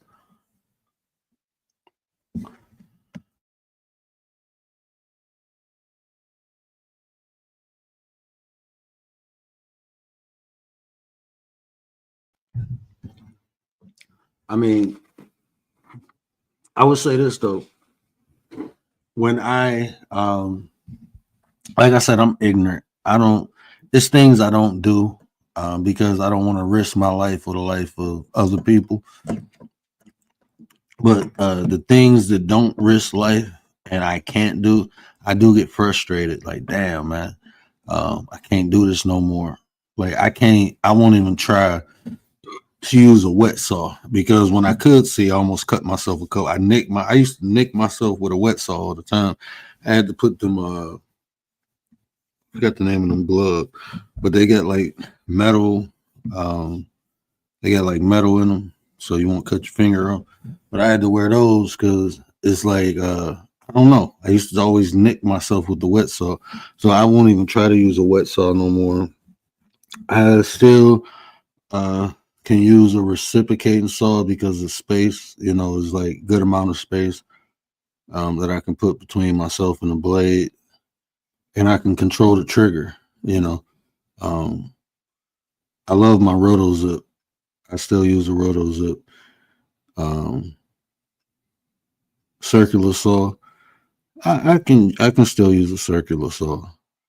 You know, but I need, like, my son is getting better at it. My wife, be around to help me like, I need help with measurements because I can't read the ruler. This is how stubborn I am, right? The mesh, the metal mesh. This is how stubborn I am. So when I was measuring stuff, like when I was putting the playground together for the kids, the slide and the swing set, when I was putting that together, I had to measure, I had to make some cuts. So what I would do is measure out, and I can see the big number, but I couldn't see the little one. So I would take my phone and zoom in to make the picture bigger so I could see. That's you, Commander? It's me. What up, Nine? What up, Nah? I ain't see your picture pop up. Yeah, so I would zoom in with the phone to see, you know, if I'm close to the right measurement. So I found ways to do it. That's how stubborn I am. But that shit took all day. So I had to ask somebody, like, hey, man, I just need you to measure this out so I can cut it and we good to go.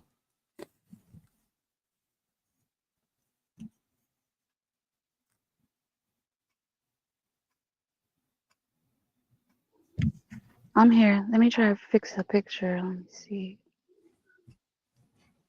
Mm-hmm. It doesn't grab my little avatar. That's why the only two pictures I have in there is the avatar and the itch don't kill my vibe. I'm still trying to find out how they use it. I thought it was a gift, how they use the moving avatars. I'm gonna figure it out. Every time I ask people, they don't on tell me. here, like on panel? Yeah, like it'd be people who get moving avatars. Yeah, I don't know. Yeah. I can't help you with that, but they are cool. You don't I see can them very do often. Nah, but if I put my camera on, I know how the background behind me, but I don't know how to use a moving avatar.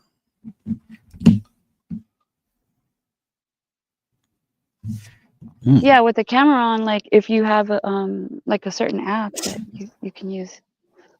But just like yeah, I know what you mean. Just like the avatar here, not with the camera on, but it's moving. Mm-hmm. But then it kind of trips you out because then you're like, wait. Man, there's so It's much stuff going distracting. on. You think that'd be distracting? Well, just like for a split second, because you're like, wait a minute, wait, you have to see, are they really there? Are they moving? What's going on? And then you're like, oh no, okay. I Just want for to a few share this seconds. with y'all because one of my cousins might be coming through pretty soon. I don't know, but she told me she watched my show and she was like, you know what you should do? You should do more of a talk show. And I'm like, for real? She said, yeah, you got this great voice to do a talk show. You should really think about it. Doing a talk show for people who are trying to go to sleep. I'm like, fuck Oh yeah, you. yeah. No, but she's right. But my family's so petty. She was saying I got that sleepy voice. She was like, Which people will that's watch you to go to facts. sleep. Yo, Riaz, what up? It's true. Now what you have to do is find the app that'll take your voice, where you don't have to, where you could do stories, but you just type out the stories, but it's your voice with all the pronunciations. Like, what up, though? Oh, that'd be dope. I have to get a I know it's not even an app, it's a machine that you can like put your voice on the machine and then when you type it up, the machine will talk. Good morning, Riaz. Who did I see? It was somebody on YouTube. I seen do that. Well, how do they do it on those ads where you got like, I don't know, like the president speaking, or They, like, they, you know what I mean? yeah, there's a lot to go into that. I don't think it's just an app. Like if you, I don't know. maybe they do got an app that's strong. I know CapCut. I can't even get back into No, that ain't CapCut. it. Yeah. CapCut ain't it. But they got something we don't. They have something the average people don't, but it's coming. Yeah, I'm telling a lot of the people they got like producer equipment. I know for a fact. Like I was watching this dude on YouTube, and he put his voice to the avatar, but he was speaking it into this machine. I forgot the name of it. It's like part of his equipment. He was speaking into the machine. He was showing because it was already done, but he was showing how he loaded the machine with his voice. And like when you said you had to say certain words for the pronunciation, that's what he was doing. And it took his voice and attached it to the video. You know, the scammers got it pat down. The ones that, Yeah. and that's like that's a real thing, man. Because it's happened before to my family. Mm. Like they pretend like it's you. It's your voice. Or the phone number, like they cross the phone numbers. I'm on TV for a minute. Okay. So after we have shows like we did last night, I'm interested to see how you guys think. Gary told me that earlier on his show that he felt Black Dynamite was very colorful. It was a little much, but you know what? A Black Dynamite has to learn us too. So he'll Yeah, adjust if he's willing to yeah, come back and adjust a little bit. Yeah, he's cool. and I But think yeah, he was. I think he started to adjust.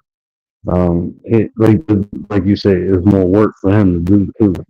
Um, part of adjusting I to saw the his different. voice come through a little bit. Some like in a couple occasions, like And, his voice came through a little bit, like and his he real was voice. spitting. Yeah, he was spitting some knowledge too. Asking some Yeah, he real knows thought a lot. provoking questions. Yeah, and Hennessy that's and why I grape be wanting. soda. No, I'm just kidding. Not I'm that. telling you.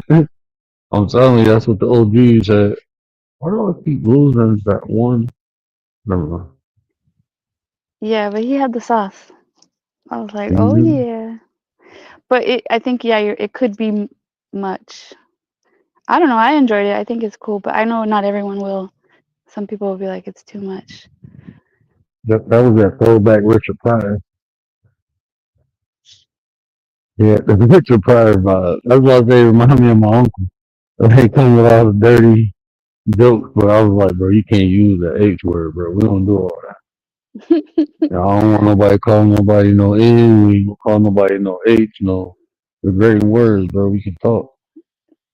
Yeah, I think not here. Not here. Mm-hmm.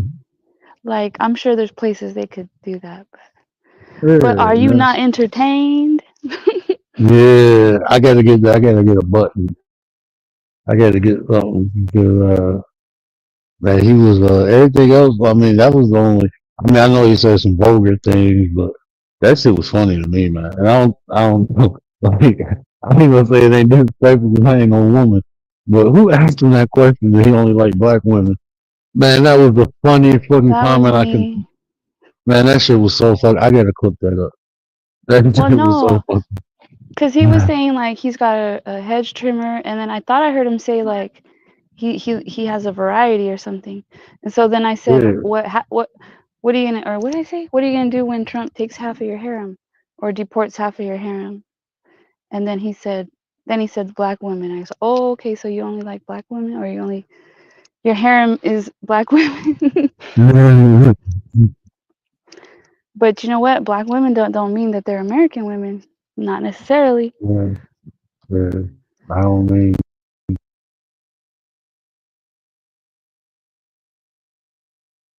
Because like, like Dominican women, like there's all sorts of black women that aren't necessarily American.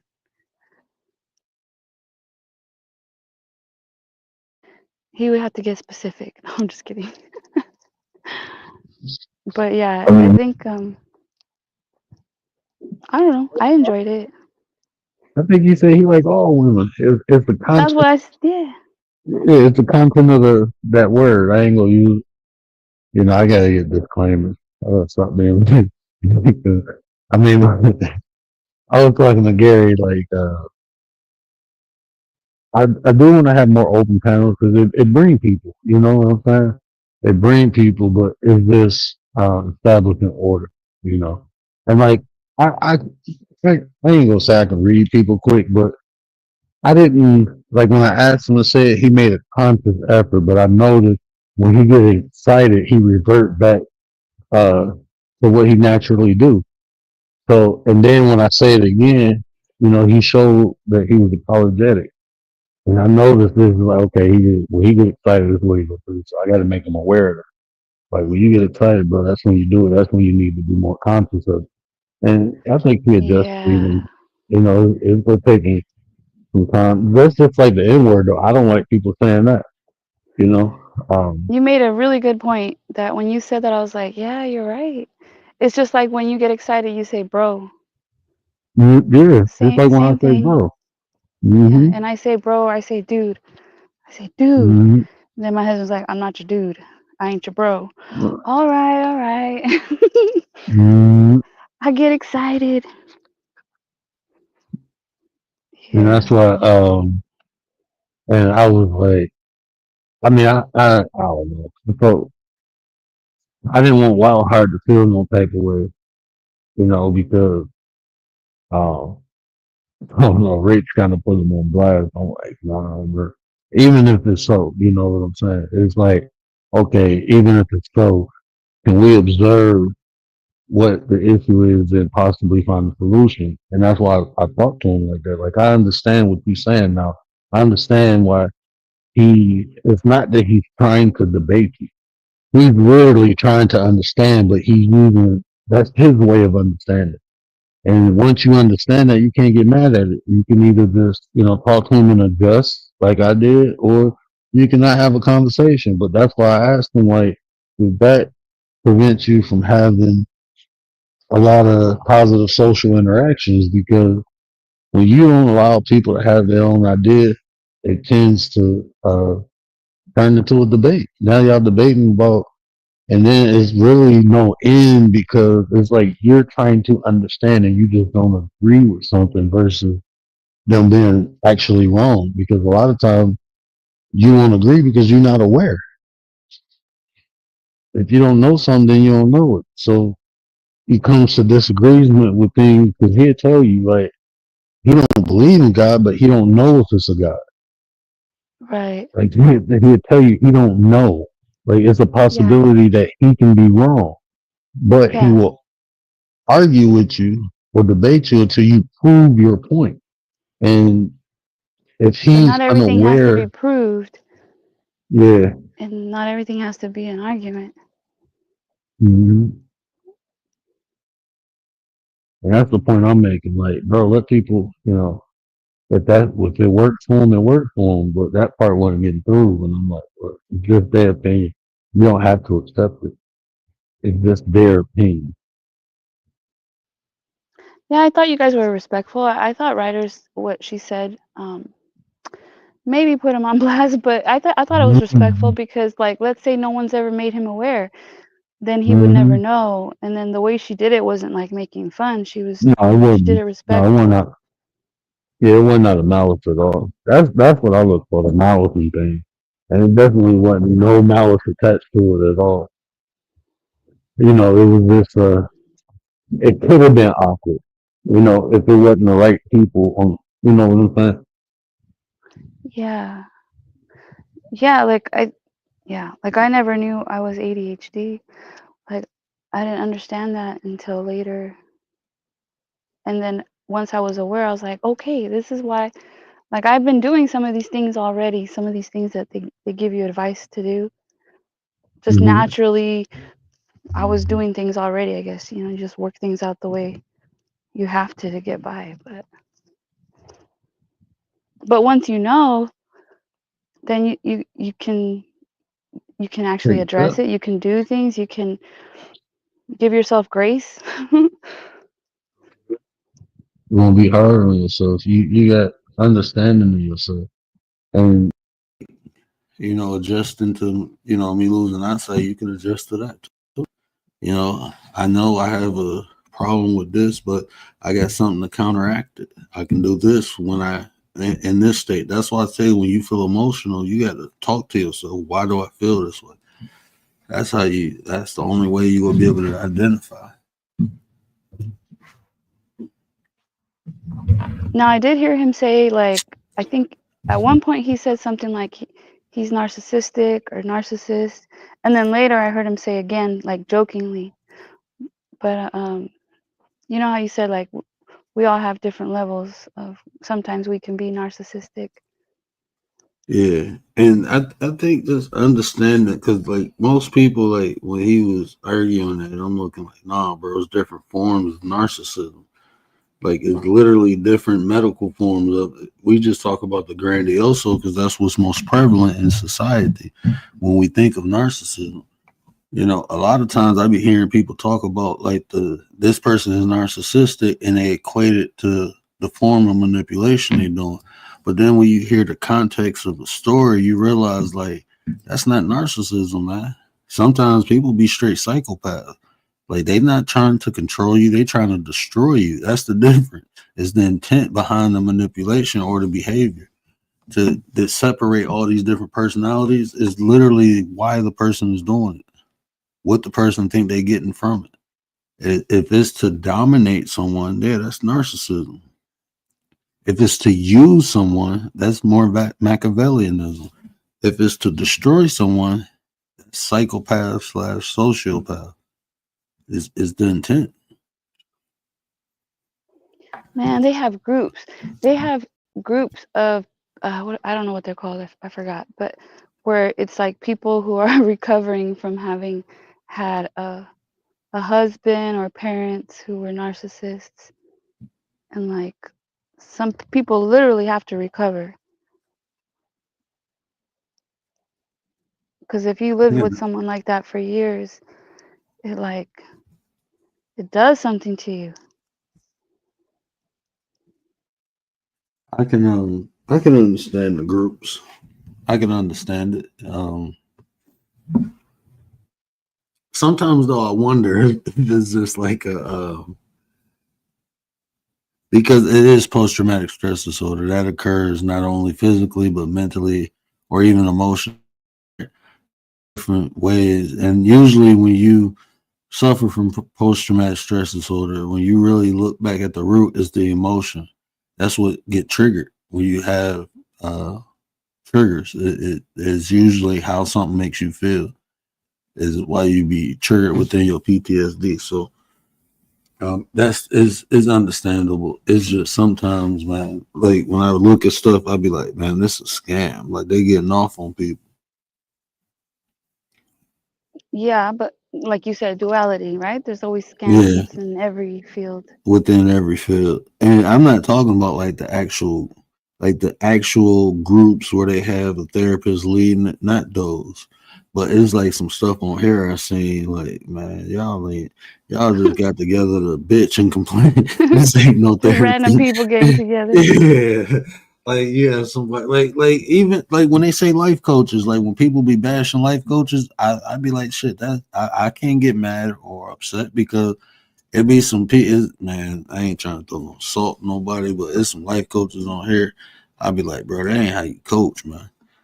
That's not how you coach. And then you can always tell, like, before I got certified, I thought I knew what a life coach was until I literally went and took the classes, and I'm like, oh no, this is something different.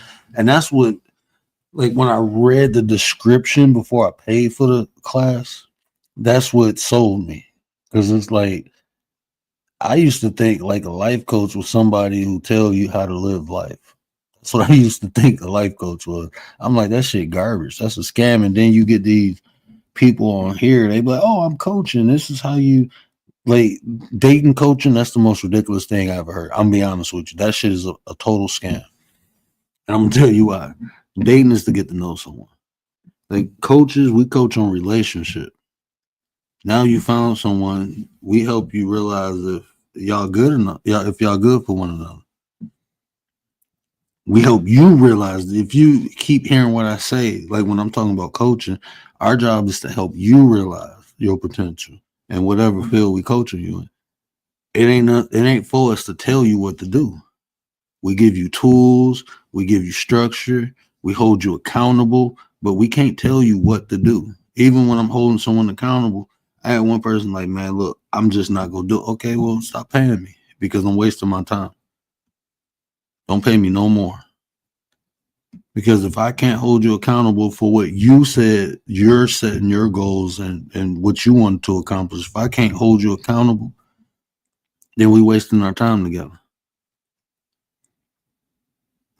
We're wasting our time. We got a Kwani in the chat. Shout out to my Shout out. 9 family. Shout out, Kwani. I ain't seen you in a minute. I hope you good, brother. Happy New Year's. Happy New Year's.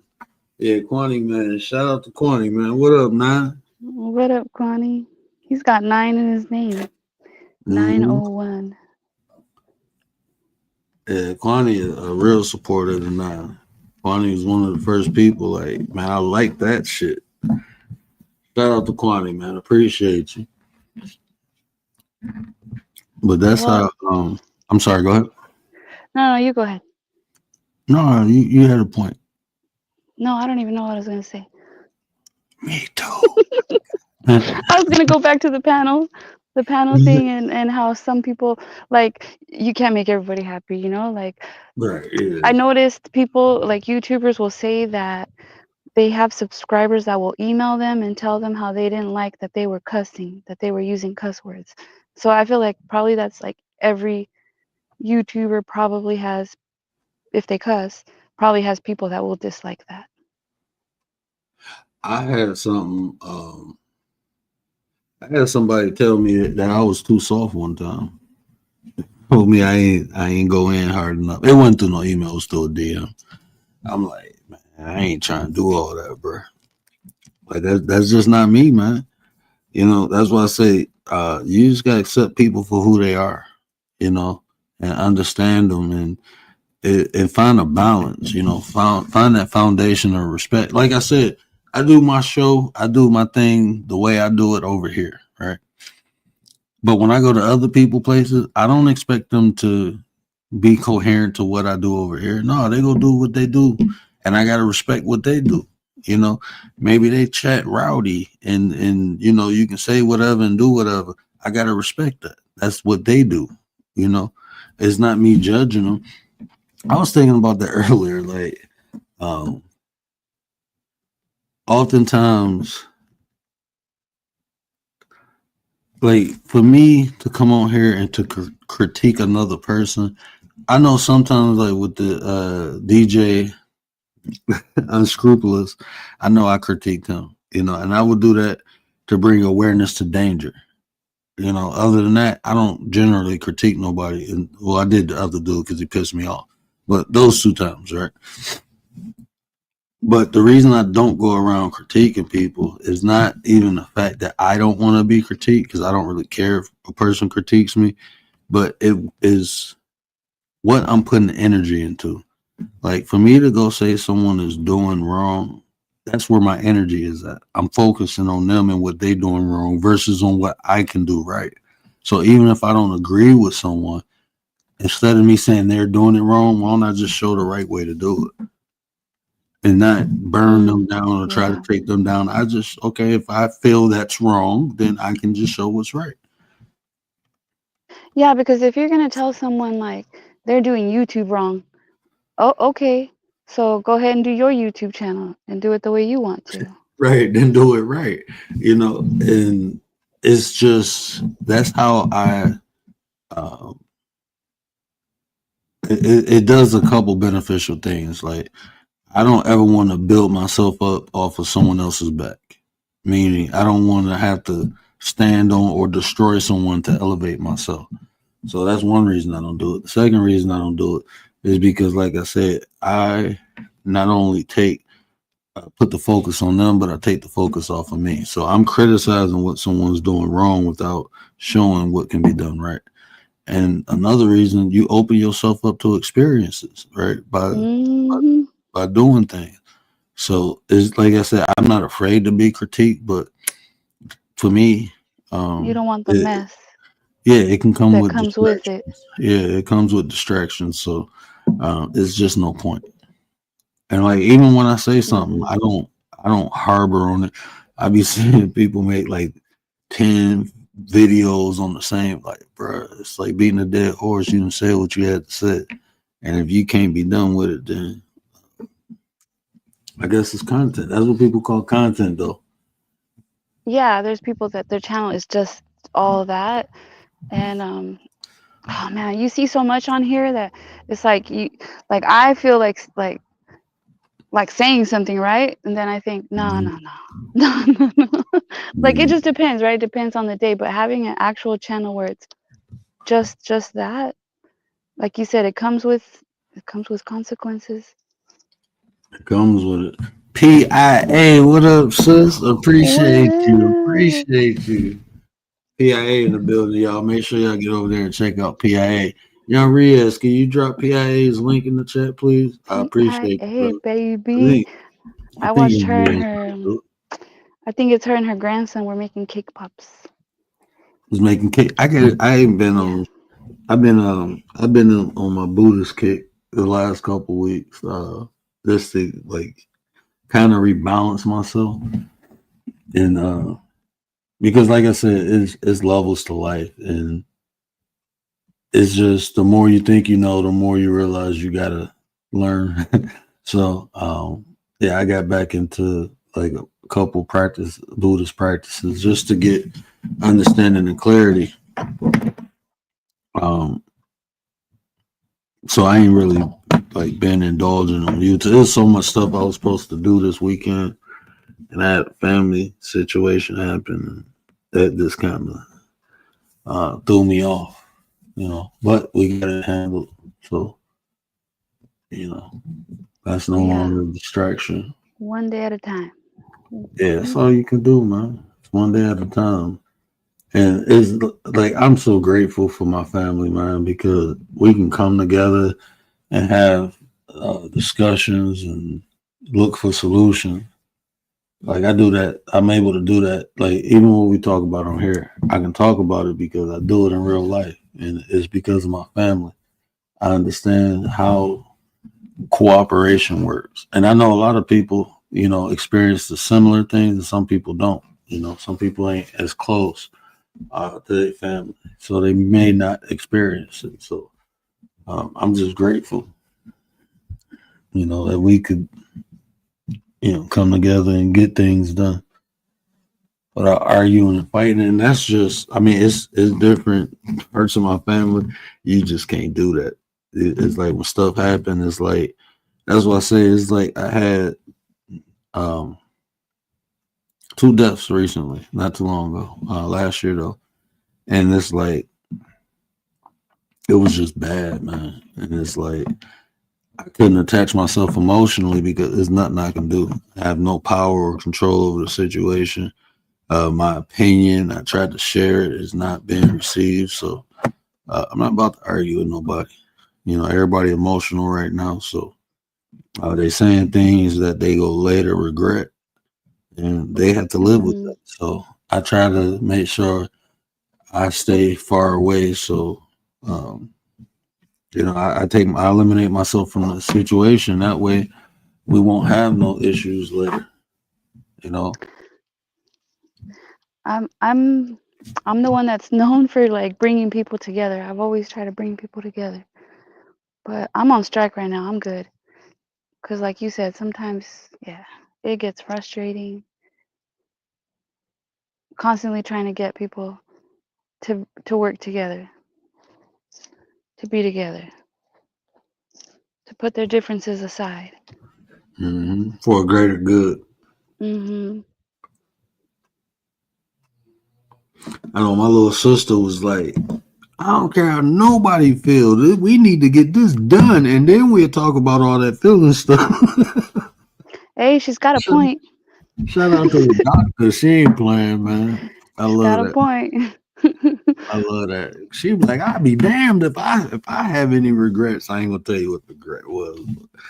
Man, I was like, man, let's get it done, man. We just do it. We pull together, get it done. You know, you do this, I do this, they do this, and it's done. You know, so. Yeah, you get like when those things happen, you get all of it. All of those things come out. The good, the bad. The ugly, you know. hmm And sometimes it changes people for forever. Mm-hmm. Definitely did. Hold on, man. My dog's snoring. I didn't hear it. But yeah, you got to be careful to not, you got to be careful. Because sometimes, yeah, we allow things to change us forever. Or for too long, then it becomes too long to correct. Like it's gone too far, you can't correct it. So you got to Mm-hmm. watch out. You got to watch out. I had to make sure she was okay. I'm like, She's dreaming. I don't know. I'm trying to make sure she, you know. Okay, no, she cool. I got up and shook her. I thought she usually when I do it, she barked. You getting old? No, no. Well, we've been trying to get people on panel. So all of a sudden we had a variety of people From all over the on world. panel. We have people from So all over the world. UK, Australia. We need some people from Japan. Where my Japanese homies at? We need some they people. sleep. Yeah. No, let They me see. What time is it? It's probably daytime for them.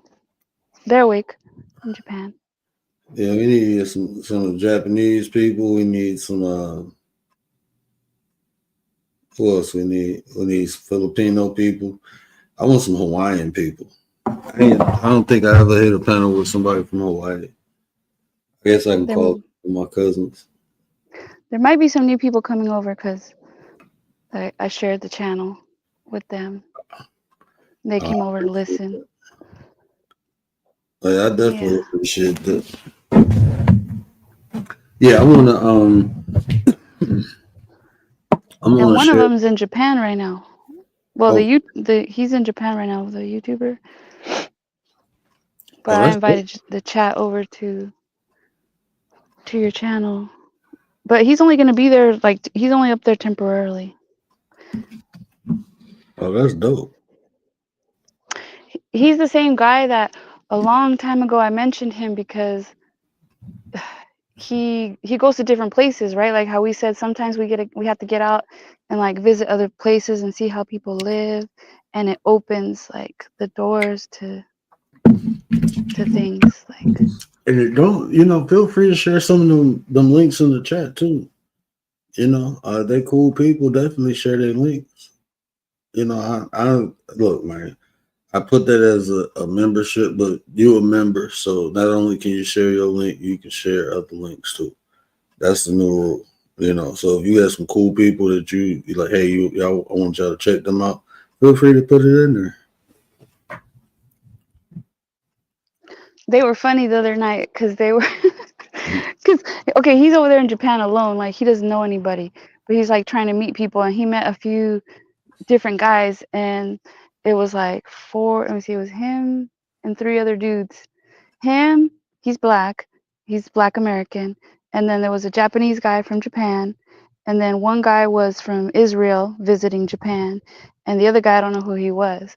But it was funny because they were out on the street trying to meet girls, and like it's just funny to watch because they're like talking about how they're gonna approach the girl. Oh, that one, and then like they're all trying to take off your jacket, do this, like you know what I mean? Like, oh no, you're going in too strong. Okay, the next one I'm not gonna go in too strong, or like just be cool, just talk. You're not trying to get laid, just have a conversation. Like you see, I was watching the whole process, and it's funny because it's like they try to get the Instagram. But then one girl he got the number, and they're like, oh yeah, the number is better than the Instagram, so like it's a better score, and it's just funny. Yeah, I've probably been over there cracking up. I'd have probably been petty in the chat. I probably could have gave him some advice. Yeah. I be like, man. I mean, we kick it. Y'all say how goofy I am, man. I be in other people's chat cutting up, man. I be having fun. Nothing, egregious or nothing. Just having fun, man. That's what life is about, man. People like I had so many people tell me you needed to be professional, man. Fuck that. I want to have fun. I can have fun, educate, motivate, and do all that too. And if I can't, then I'm talking to the wrong people. That's just how I feel about life. I'm not gonna be for everybody. I'm not. Some people will say I'm too this or I'm too that or I'm not enough this. I'm fine. That's to you. It's gonna be a couple people who think I'm cool and weird at the same time, and that's what I'm rocking with. What's what I'm rocking with, man? It's Well, and you're not going to be the same every day. Like maybe one day you feel like this, next, you know what I mean? Like yeah. how dude was saying, "Oh, you didn't debate that one day." Well, yeah, because you were hosting and you were letting them rock out. You weren't a part of the debate necessarily. It's not that you can't debate. It's just whatever. Maybe that day you felt like letting them rock out. Next Hey, time, maybe Baba. you jump in more. You know somebody named Baba? No, Baba, show your face, bro. Baba, type in the chat or tell us Yeah, how you found us. yeah, because YouTube is got a lot of weird people and they do a lot of weird things. So I think I should take the risk. No, just I mean with the cover. Okay, I got my finger on the trigger, so if you say something egregious, I can pop down. Hold on, young Riaz. I know Okay, that Speak Easy. He comes from Speak Easy. Hey, you come. how's it going? What up, though? Hey, Baba. All right. Yeah, I subscribe to you from Speakeasy, and hey, you guys are a breath of fresh air over here. You're not you're too good for the internet, man. It's crazy. Oh man, Too, I ain't too good for the internet, bro. I just it try. sounds like it. No, I try to bring something a little different. Just something different. It's like young Riaz. What up, though? I mean, Hey, wow, sometimes man, I'm doing good though. How are you? I'm doing good, brother. Doing good. That's Just good, bring a man. different speed. You know. But no, I That's ain't too good good for though. nothing. Oh, okay. I heard you talking Um, about narcissism and psychopathy and stuff like that, and yeah, there's a lot of that on the internet. It's pretty crazy, especially with live streaming. For some reason, it seems to attract a lot of that. I don't know why. And narcissism. All kinds of stuff, whether it's right, psychopathy, like people trying to destroy other people, or yeah, narcissism, or you know, Machiavellianism. a lot of attention-seeking behavior, obviously. Yeah, And you know what I realized, like in real life, you get experiences, but it's just saturated on here because now you have, or people have access to you who you may not have experience with, or may not be in the environment. So I had to realize that, bro. Like, the other thing is that people on here, they're willing to act ways that they wouldn't act in real life. mhm. So they come on thinking that they can be a different version of themselves, and I think there's a lot of that too because there's the anonymity. So And I was I don't man, I can't remember which one it was, but it was one of the verbal battles Speak did, and one of the topics was about like I came in on the tail end, so I didn't hear the prompt actually, but one of the things one of the speakers was saying that because we don't have that human interaction anymore, they feel like that became a problem. And like from where I'm from, I grew up, it was consequences for what you said, you know. yeah, exactly. Uh, yeah, so people, like you said, the anonymity, the people just, um, there's no consequences or repercussions sometimes to what people say. Oh, Well, and and I more was and gonna more. say Go ahead. it might have to do with age, but honestly, no, because you get all different age groups on here acting True. up. Man, I'd be shocked on how some of these OGs be acting. I'm like, that they ain't like that in my life, bro. I don't experience old people acting like that. I'm just not around them. I probably that's the thing is that some people have what you call as a muscle. So they've got like some kind of way to express themselves one way here, but offline they're something else because it's a mask. They're masking who they really are because they feel deep down inside that they're very empty. Some Mm, people, not everybody.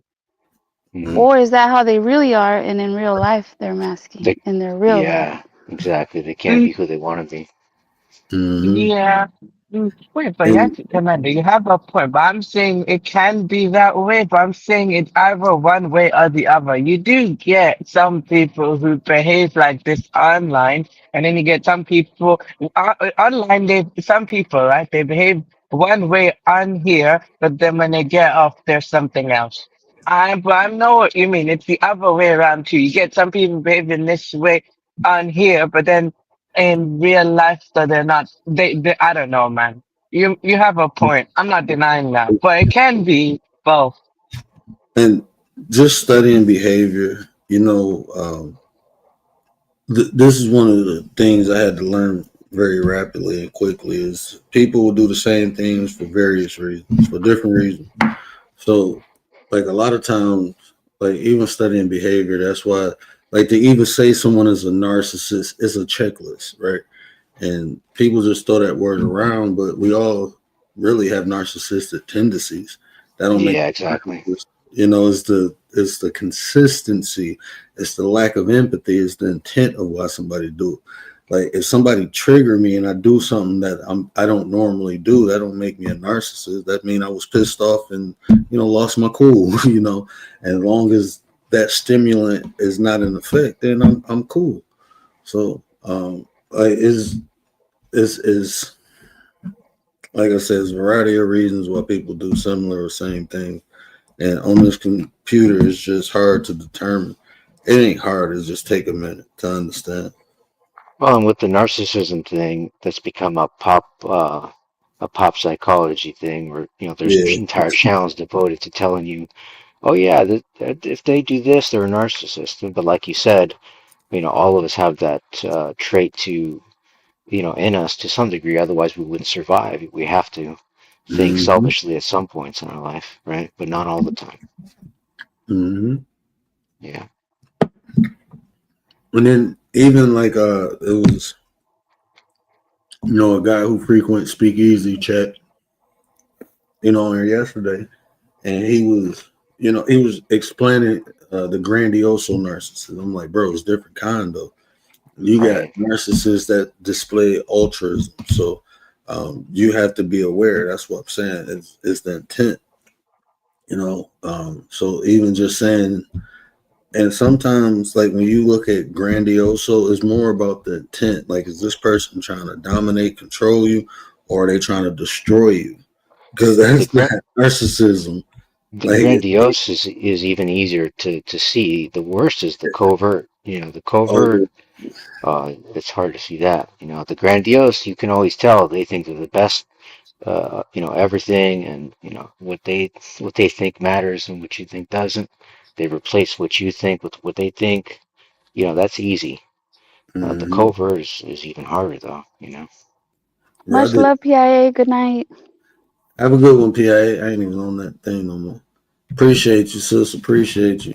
But I did a couple videos on different forms of narcissism, Oh, okay. and covert. Um, I mean, like I said, like even the communal narcissist, or Mm. I mean, it's just like I tell How people. many is there? 5?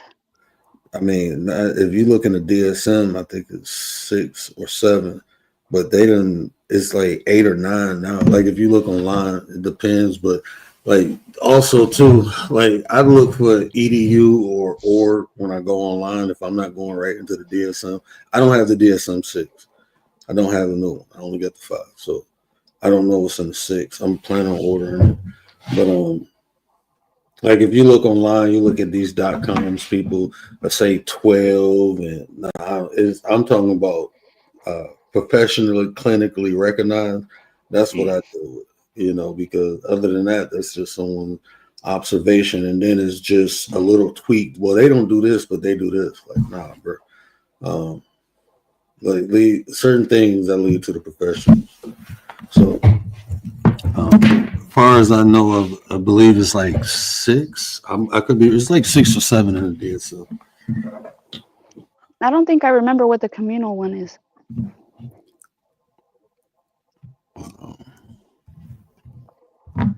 Communal sounds like community.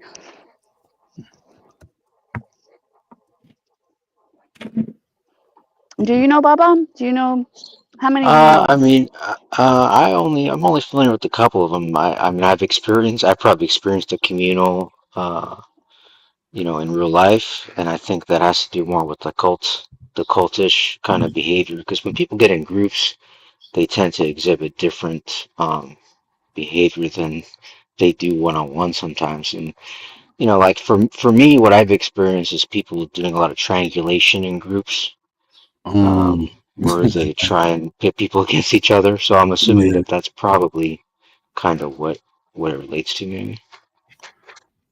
More of the tactics. Yeah, those kind of people love to play. I mean, it's not only narcissists that do that. Obviously, psychopaths triangulate people too. But like it brings them joy and excitement. It makes them feel good to pit people against each other. Oh, big time. They just want to stir it up, and they just want to see stuff get destroyed. They want to be the one in the middle of all that. So it's weird. Pretty weird. I mean, I think we've all been backstabbed before, but when you meet somebody that can actually lie to your face and is in the middle of, your relationship with these other people, it's scary because they're willing to say whatever just to get to their end, so. But at one point or another, they get caught up and they get found out, right? Eventually, yeah. Well, but that's the problem, right? If you have a big enough group of people that are also like that, then they play off of each other, and it just goes on for a long time. They backstab each other over and over. They get over it, and then they just keep doing it to a fresh batch of people that come in. I was about to say, bro, I've seen that happen so many times on YouTube. Oh yeah. I've been looking like these people beefing with this person, then they get cool with that person. Now they're ganging up with this person. I'm like, bro, like y'all weird, man. Like, it's strange. And then, like, I'm the spectator. Well, not so much anymore, but all the people that are just spectating, getting a kick out of it too, because obviously they wouldn't be there watching if they weren't, if they didn't get some sort of and they love to egg it on and watch what happens to this person, then go from this camp to that camp, and it's strange. So the communal is similar to the grandioso, but it's more like he said cult, but it's more like within the group, like so it is more about the I'm more moral, like I'm more benevolent, I'm more trustworthy, I'm more caring. So it's more, they still extroverts, like they want to be like the dominant one in the group, but it's not more about domination because I'm the strongest, the smartest, but it's more of a moralistic for the group. Yeah, and they tend to be real judgmental from my experience. They want to judge other people for what they do, but not judge themselves for what they do, that sort of thing. Yeah. And see, like people tell me, because I say, bro, I'm not about to judge. And then, we get in debates because they say, well, if you deem something bad or that's judging. I'm like, okay, I understand that concept. But from my perspective, it's more like I'm not going to say you're bad for everyone because you're bad for me. So I see people doing things I don't agree with, but that don't mean it's bad. It's just it's not for me. So it's not that I even feel the need to say anything or speak out. Now, if it's dangerous, like that DJ Academic, I call him DJ Oh Unscrupulous, man, like that, that I guy's the speak out on, worst, man. but Yeah. I don't usually talk and speak on anything or anybody. I focus more on me. But when I see stuff like that, I believe awareness should be brought because there's a lot of people like him on here The doing thing that with shit that too. guy in particular, even before all the Drake stuff happened, I had a real bad feeling about this guy. I didn't like him for some reason. Deep down, I just had this feeling. And over the past year, man, it really just kind of bubbled up and was pretty obvious and easy for everybody to see, I hope. Man, I didn't know who he was at first. It was something I watched something and then I found out and I'm looking like it is like for me as a I'm described as an African American male, right? So for me to see other melanated people benefit off of the pain and suffering, and then you find Mm, out like these ain't even people like me. Like, bro, you from somewhere else coming over here acting like you better than. To me, it's like I don't like. They call them tethers. It's like to me that's like the enemy within, bro. Like mm, I get Wow. blamed or I get looked at, because fucked up shit you do because we group together because we all get dark skin. But it's really you motherfuckers. I be on that tip sometime, and then it's like, okay, step back, control what I can control, and just bring awareness to it because Well, like people like that, bro, they detrimental to society. No matter where they from, no matter how they are, it's just that's something being who I am, I have to deal with at times. So mm, well, wait, yeah, also. Now you're hmm? talking about like he had this series called War in Chirac though, where he went around Chicago trying to interview that type of scene, but then also he was stirring the pot as well when he was doing Mhm. that. So yeah, you have a point right there. Now I remember, man.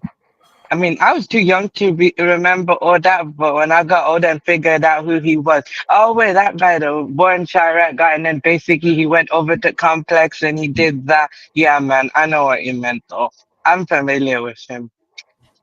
yeah, when he was on Complex and doing his show with Joe Budden, it was entertaining, but and it was harder to see, how he was. But once he broke off and went solo, it was pretty obvious to me that there was something up with this guy. And hmm It's it's not just that only.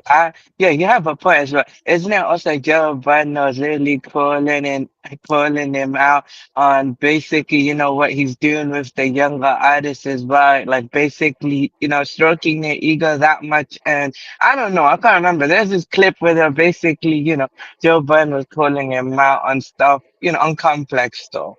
I don't know, I can't remember too much, but I know what you mean. You're not wrong. I just can't remember so much. So much has happened though, man. Yeah, he true. got It's been a while. he got a lot of allegations from women too. Hmm. Um, Yeah. so yeah, dude, to me, like I call him DJ Unscrupulous. I'll just leave it at that. hmm And he's still Yeah, of surviving to course. see another day. Like, I don't Man, know Yeah, it what it's gonna seems take. exactly. It seems like his audience is still there. I mean, I it is. checked and he's still getting views. So, you know. Well, that's, that's why yeah, I always but say, I can only have hope for humanity. I don't understand that shit, man. Yeah, wow. that It shit seems right there that on some of video, those like, views, but some of but this those is what I'm views come saying, from like, us. even Mm. the shit, I Wait, don't watch him no more. wow. Honestly, I don't watch I him no more. never watched. I never watched him. No, the only thing I know about him is like people either talking about him or I've like seen clips of other people's videos where they showed him and basically described everything. Though, so that's just how I know about him and stuff like that. So through discussion as well. I don't really, watch him directly though. But like I said, it just shows. I don't know, man. That shit is sickening. Like you don't play. I ain't never like I got older cousins and younger cousins. You tease them by not being with a girl, but ain't nobody ever said no. they tried to demasculate that little boy, saying Oh, that big shit. time, yeah. Yeah, that shit ain't cool. You know, Well, in the times when I grew up, that was common, but I think in today's era, and especially to do that in public, that happened to people my age in private, not to that degree where it was like really vulgar, you know, but it was more like messing with, trying to punk you and make you feel bad for not talking to a girl or something like that when you're a kid. That kind of stuff was real common. But to do what they did, it was pretty bad, man. So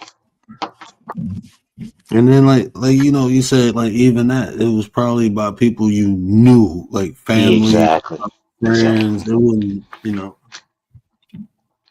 and then Yeah, like it's I said, different. like the intent, like this dude don't got no kids, he ain't got no um that shit's just weird. So like you can't say like if a father heard somebody say some shit like that to their son, they probably I know I would have fucking snapped. Like I gotta see you, bro. You said some wild shit. That was some wild. Would you like what? And then he's just saying it so like nonchalant, like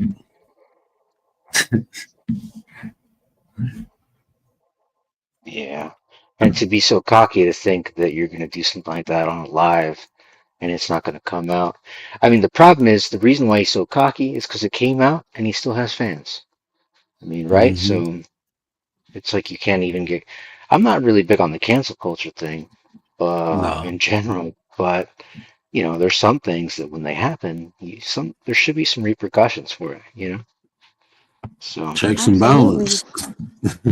There's some form of checks and balance in life, or the scales go always tip one way, man. I mean, that's the reality. Like when they was talking about, immigration, I'm like, if people come over here legally, bro, what's the problem? But if somebody break any crime, is a consequence to it. So, I mean, that's just what it is. It's no really argument, in my opinion.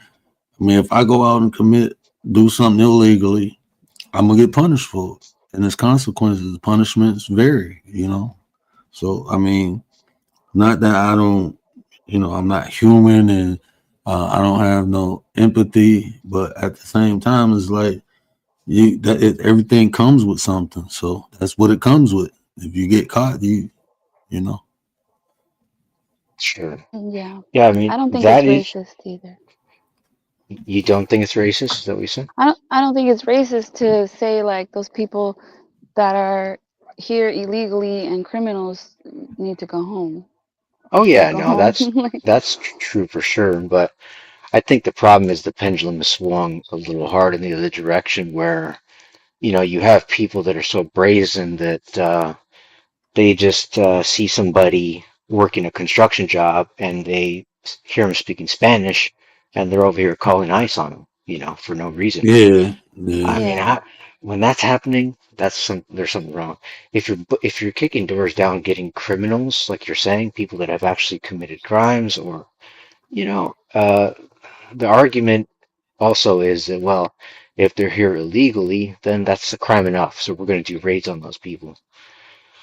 So I don't know if you're raiding families, homes, people that are just here working, they're not criminals, and their crime is just crossing the border illegally.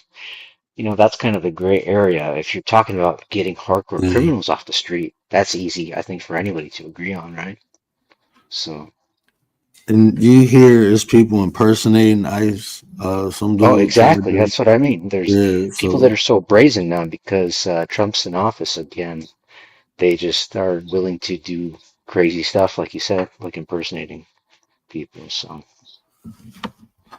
everything come with something. Yeah, that's what I yeah, told people. Like, man, this very true. America voted for him. So I mean, Yeah, I just be in a place that I'm aware of what exists and I adjust accordingly or become duly to the situation. So there ain't no point of complaining or don't. This exists. So this is what we next 4 years. If we like it or love it or hate it, this is what we got. So Yeah. Yeah, I saw some lady on YouTube saying, "Man, I called Pablo and he didn't answer. He didn't call me back. I'm worried." But a couple days later, he called me back. "Man, I can't lose my handyman." She's like, "They didn't get you." Yes, they didn't get you. Awesome. She's like, "He's gonna redo my bathroom for like cheap." It was so bad. It was But so see, bad. those are jobs people are willing to do, right? I mean, they literally, not everybody will use someone like that, but plenty of people will to save money. And it's not that legal American citizens aren't willing to do those jobs. They are, but then they get undercut. Yeah, but I mean, the thing is, it is hard to find people that are willing to do jobs at a decent rate. I mean, there's been plenty of Yeah, times where I call people and you get an outrageous quote, and it's like, you just don't want the work, or what's going on here? You want how many thousands to do this? I don't know. But I guess it goes both ways, you know. man. I know some people in the hood willing to do my roof right now for 10,000, and most companies want 30 to 40. So Yeah, yeah, yeah, go yeah. right down to the hood. I remember when I was we used to subcontract to a couple dudes. Uh, so yeah, they get half of the work done for a decent price. So yeah, I ain't got no problem with that. I know what that is, but like man, it's like I said, man, it's just that's the beautiful thing about being human, bro. Like if you look throughout the ages of time, many empires rose and fell, but us as people still here. You know, we still here.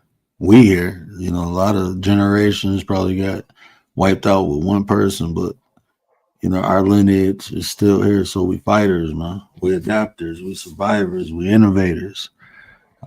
We all that. We just gotta continue doing it, no matter what the circumstance brings.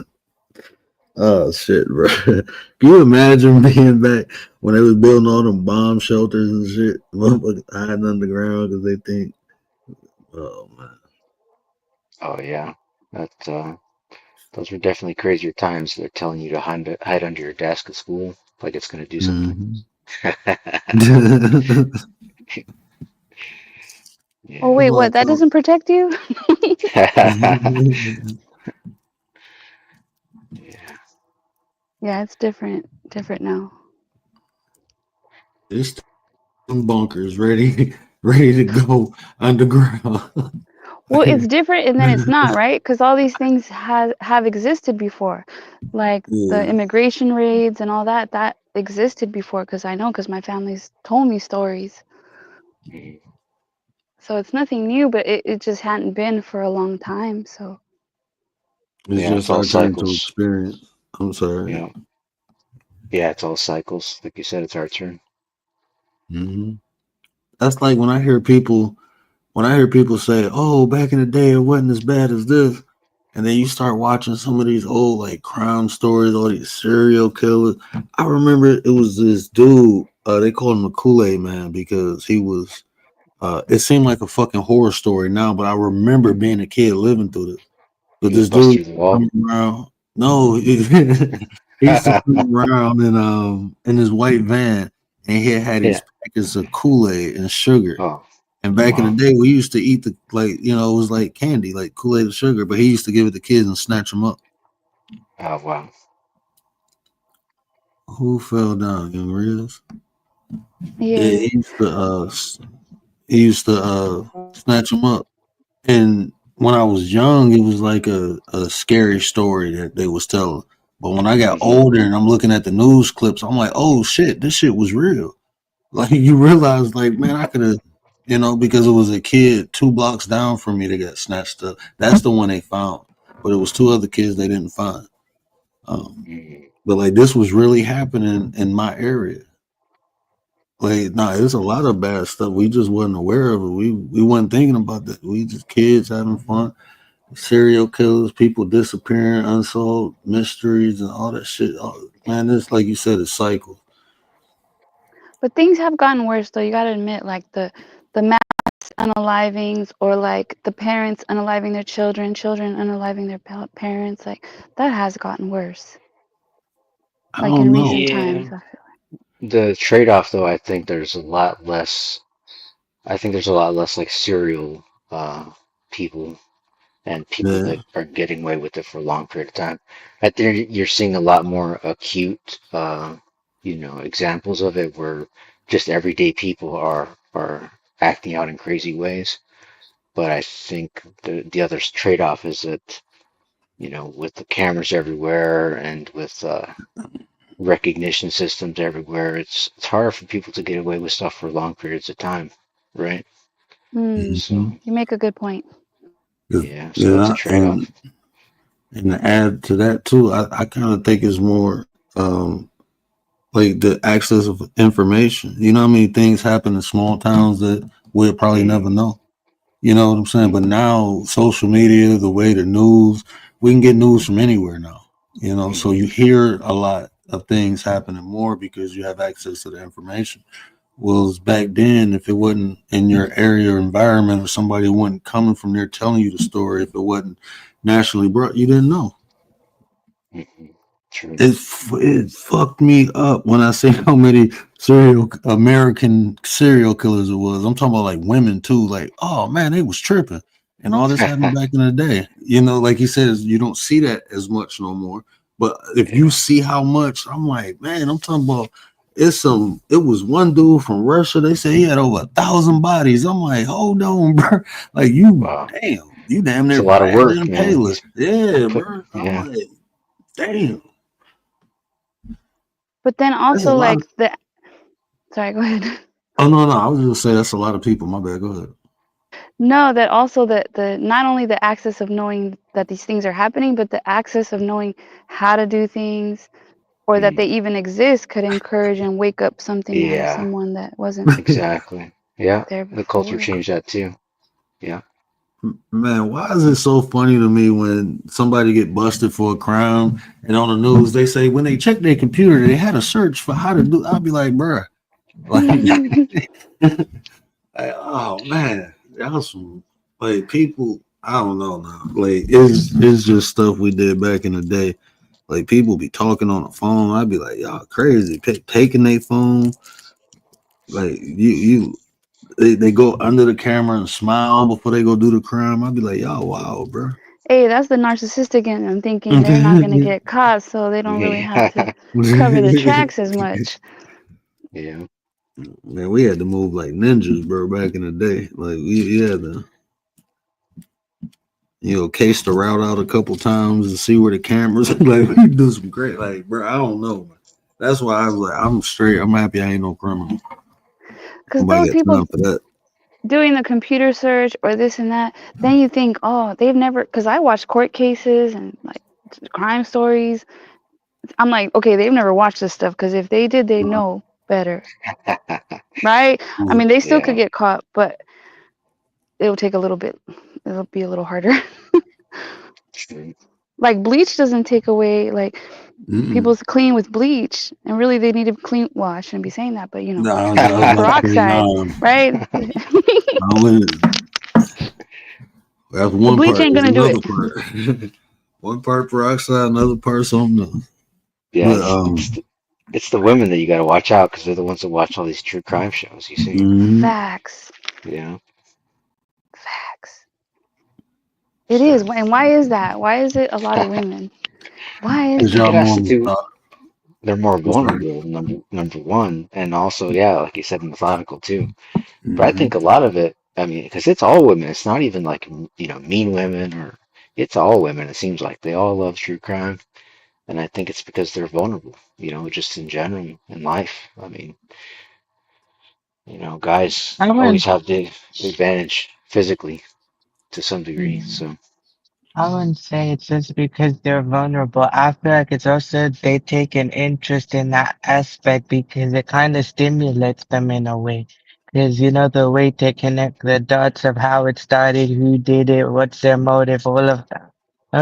I think that's what they kind of take interest as well, because they feel like it's something to stimulate them, and the way they actually take an interest though, and doing all that research though makes them feel really interested though. So probably that's why Hmm. they take more interest in that type of thing. So unraveling the mystery, you mean? Yes. Hmm. Hmm. Yeah, I could see that. Yeah, my Because husband they're doesn't watch any vulnerable. of that stuff. He thinks it's like crazy. Like I try to tell him Yeah, stories, me and he's too. like, Yeah, me "You too. think I it's was like, crazy too?"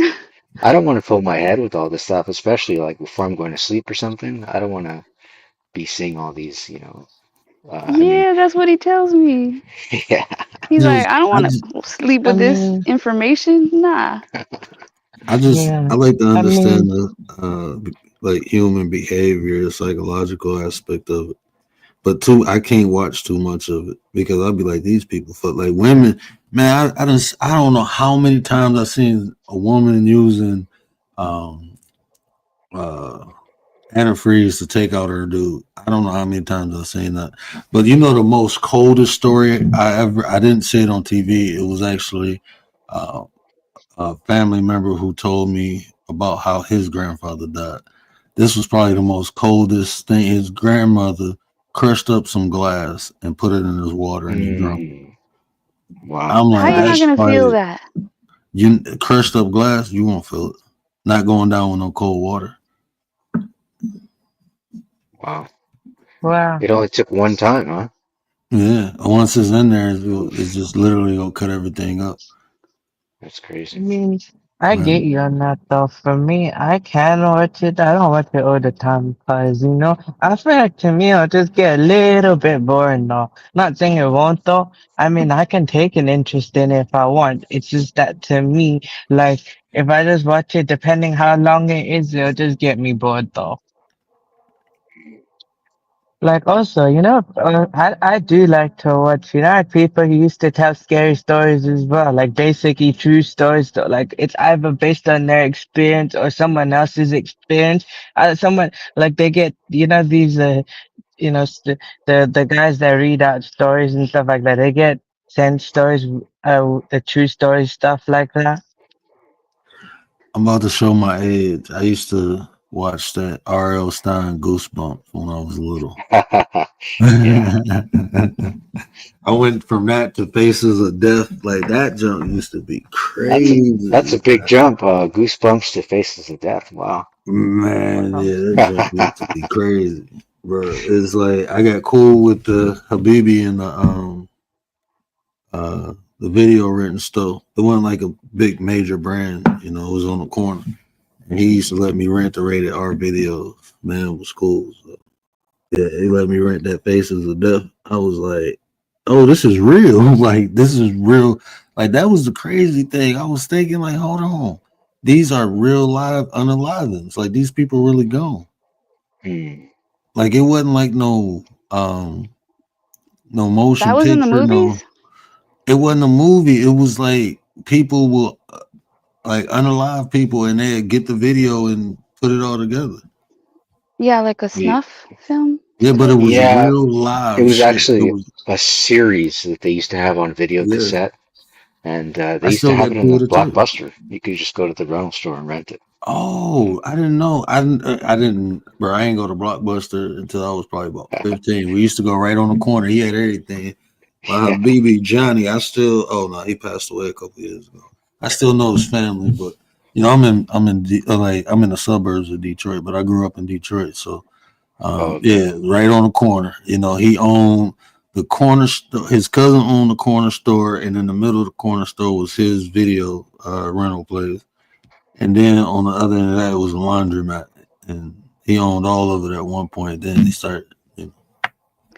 So do you think people got ideas from like the fake stuff? Like the fake stuff bores me. Like the fake stories. Mm. I want to watch like the People, real stories. You sure? I mean, once you There start used watching it, that's the man, there's problem. a lot Once of. you, I'm sorry. Go ahead, brother. no, I was just gonna say now there's like sites where you can go on. I'm not gonna say the name, but you could literally just see thousands of videos of things No, I don't happening to want to see people. that. Like Oh, not okay. that like not that graphic, just like not the graphic part of it, but just like the story part of it. That's a real Uh, story versus a right. made up one. No, I don't want to watch none of that like snuff stuff. Mm-mm. Uh-huh. Okay. Yeah, because there's tons of that now. I mean, it kind of changed real quickly once the internet came out, you know. But I Oh think wait, you that's talking? wrong Wait, are you That's talking on? crazy, bro. Wow. yeah. because here recently there was a little boy, or his stepmom unalived him, and they released the autopsy photos and stuff like that. And it Hmm. wasn't on YouTube, but they were selling it like on the back end, like on Patreon and stuff. Wow, And I that's was like, crazy. that is wrong. It's a little boy. I mean, it's wrong for anybody, like adult or a kid, but for the kid, I thought it was really disrespectful. The ones I do like to watch on YouTube are interrogation videos where they catch people doing stuff and then they break down the interrogation. They go through all the evidence after the fact. Those are pretty interesting to watch. Yeah, Yeah. Mm-hmm. I like those. Wait, You wait, see the whole yeah, I process. guess. I Yeah. remember used to watching this creator by name Mr. Nightmare. Like basically he's anonymous, but he narrates stories though. Like he's probably told one true story, but most of the stories he tells though he gets his subscribers to basically, send him true stories that actually happen though. Hmm. And he Yeah, I got like. like a mil he No, got go like ahead, Vance. millions. He got like millions of viewers though, and he's been doing his thing. So, and also that no one knows how he looks like. Hmm.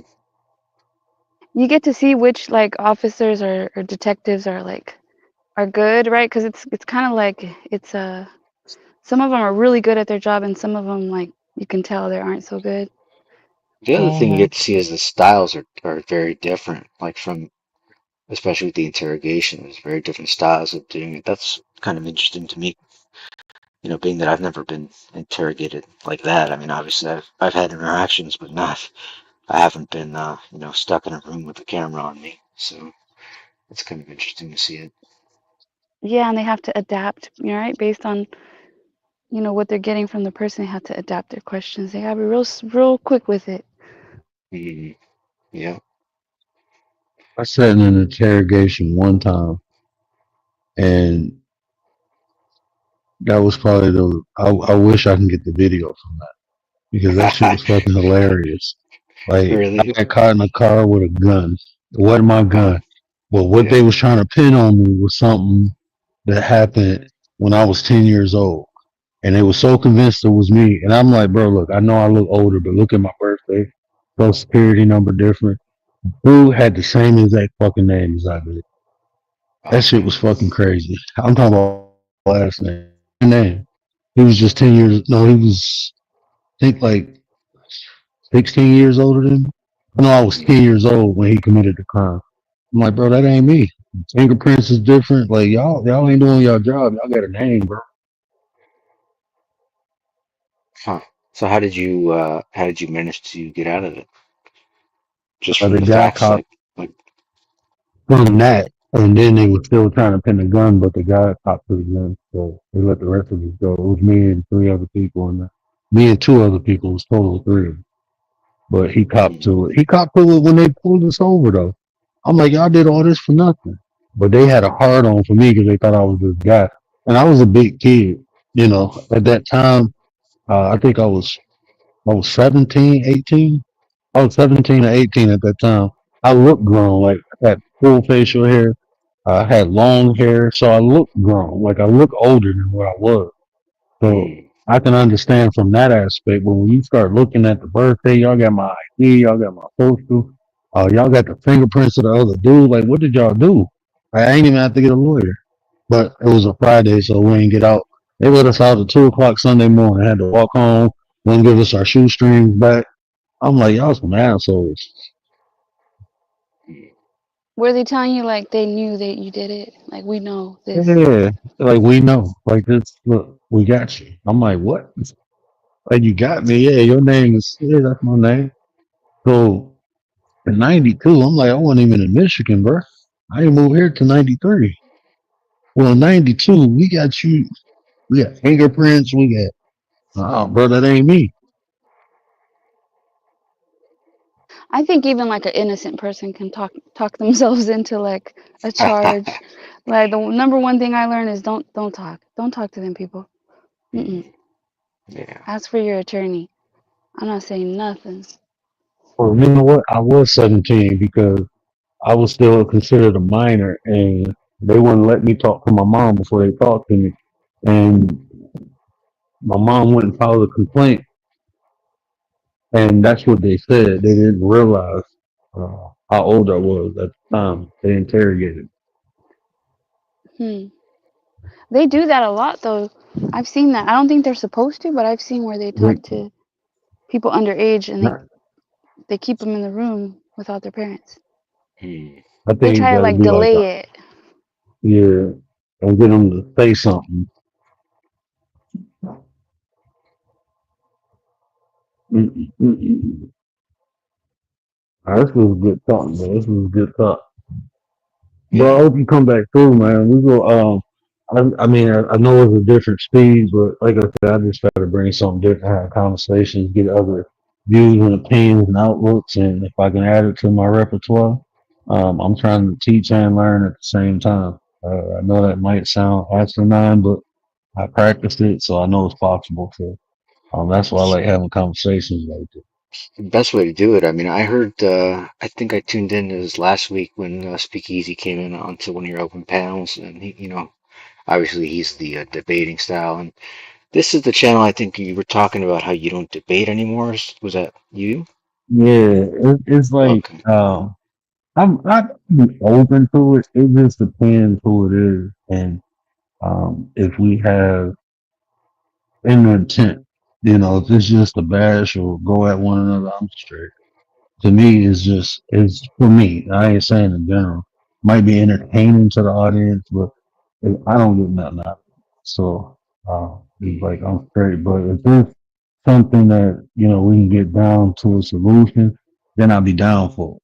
We can bring clarity and understanding, and even in a debate, like shit, if I'm wrong, I'm wrong. So I don't have a problem with conceding. Like there's a lot of things people say that I don't agree with, and I probably wouldn't apply it, but I can understand how it's effective and how it can be efficient.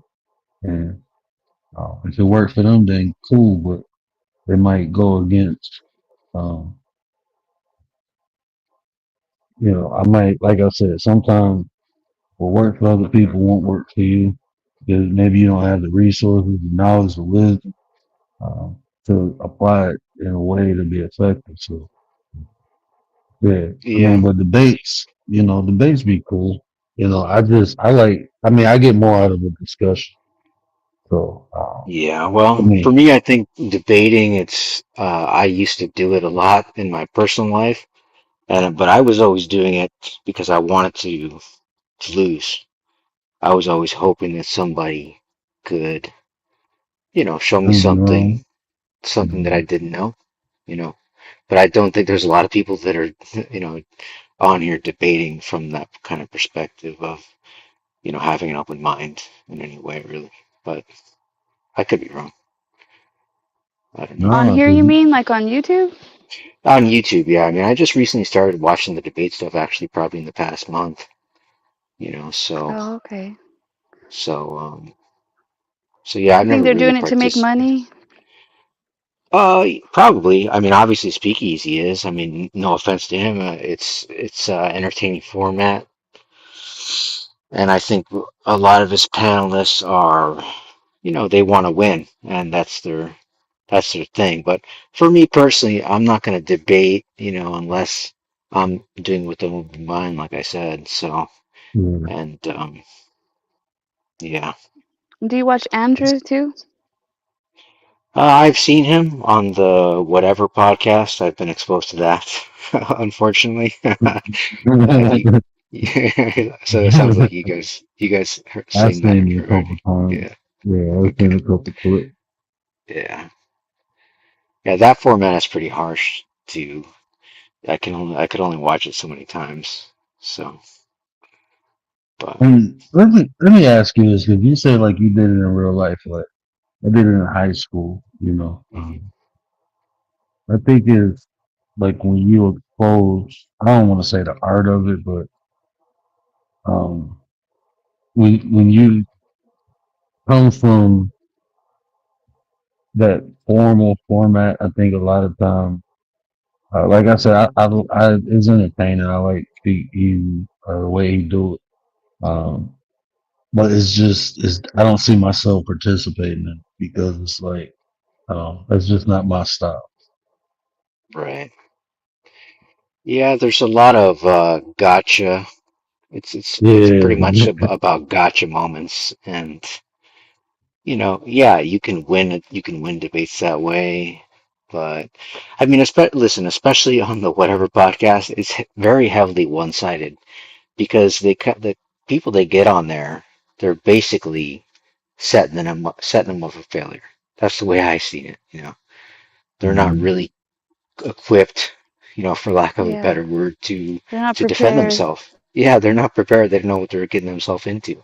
So they're basically just lambs to the slaughter, and that's what the show is kind of about. So that's why even if you agree with the arguments, you can only watch it so many times because it's just the same recipe over and Hmm. over. Just watching these little lambs getting cooked. So, you know. Yeah, I think See, you're right. I recognize that sometimes, like even if you have information, you may not have the skills to articulate it in a way to win a debate. Maybe the person is more skillful um, and may have a little less knowledge. But bro, like uh, I always say, I mean, like on here, like in real life, it was more about the well, it was more about the content. I mean, not content, but more about the topic or the subject Mm. versus if someone. I mean, if you articulate yourself wrong, yeah, you'll get picked apart. But on here, like they go more for how you put your argument together versus your argument. And like you But do said, you, if you ain't skillful enough to articulate yourself the right way, they go not take apart your argument, but really pick apart the structure and it nullifies your argument. do you think though, like with a lot of things that have changed, maybe from back when you were in high school, maybe like the format has changed. Like maybe it was that way back then, but maybe it's changed. Well, I would say no because you can still watch debates. Like I like Morehouse debate things. Like formal Uh, debates. yeah, like college. I still watch college debate. You know, so no, it's just the style. Like I love the way Speak Easy put it because he said this is a blood sport. Like I'm into Mm. blood sport debates. Like so you know what you that this is not gonna be no formal. This ain't gonna be this. And, no, we going at the throat. Like you better know your shit, and not only will you know it, you better know how to articulate. Yeah, Well, So I I mean, go ahead, the Baba. thing the thing is that for me, going back to the style that I prefer, where someone is open to have their mind changed, it's more about the substance of their argument and less about their hmm ability to present it. That doesn't mean you can't have it, you don't need any skill, but I think a lot of the gotcha stuff is more about attack. It's more about ad hominem attacks, based on their style of presenting and less on the merit of their argument. You know what I mean? hmm So, especially I on like wouldn't. whatever. Go ahead. Well, I wonder this debate con. I wonder like how it is there when they Mm, debate. If they have like different styles, like yeah, I've never different type seen of that. forums. I've never seen it either. Yeah. that's gonna be interesting. I'm gonna tune in and watch that. That's definitely gonna be interesting. I'm yeah, I went over and watched. So like, man, it was entertaining. It was entertaining. But I'm like, I can't. I just don't see myself like that. Well, Like they're you said, definitely making I'm. money. Oh yeah. I mean, it's entertainment. That's you know what, it's people, and I applaud them for this finding a unique way to to speak is he knowledgeable. You can tell dude is well rounded, knowledgeable. And he's finding a way to get out information and entertain at the same time. That's his way of doing it. So I mean, you should get paid for your art. Mm, true. So in that type of You form, should. the debate is really for the audience, or is it always for the Yeah, audience? it's totally for the audience. It's I mean, like I said, if you go over there and see the way he set it up, like the audience can interact. They can make people do 1v1s. They can donate and do a fatality, and wipe somebody out. I mean, so it's No, definitely, but well, I'm sorry. yeah, you're talking about like the spectator sense, but I'm talking about like in the sense of the audience, the viewer, the debate is like for us to like learn as well. You can. It's potential. You definitely can learn some stuff. Um, but like bro said too, I really I vibe more with him when it comes to the debate because, like I said, I've been in debates and just open minded to the substance of what a person is presenting, and it's like what, yeah, I can concede to that versus I'm right. It's more about I like to get into it to see what's right versus who's right. Yeah, 'Cause exactly. anybody can be convincing and be right, but that don't mean what they're saying is right. They just more convincing. Might be more charismatic, might be more witty, but if the substance, if what's right is right, then I'm more interested in that. So Um, yeah, the I agree. But my bad. Go ahead. No, I was just gonna say the thing is for me as somebody that comes from that perspective, you got to be willing to grow because as you age, what you believe, you know, changes. I mean, and if it doesn't, I think there's something wrong. Like Definitely. you got to evolve. So, And that's what I tell people. Like, what matters to you when you was 20, hmm something different matters to you 30. When you 40, it's gonna be something different from 30. When you 50, it's gonna be something different from 40. That's exactly. just how life goes. So, like even like I don't believe in what I believed when I was 15, 20, even really 30. Because I got more experience. I've been exposed to more things. So things change. Yeah. Like you said, you got to evolve.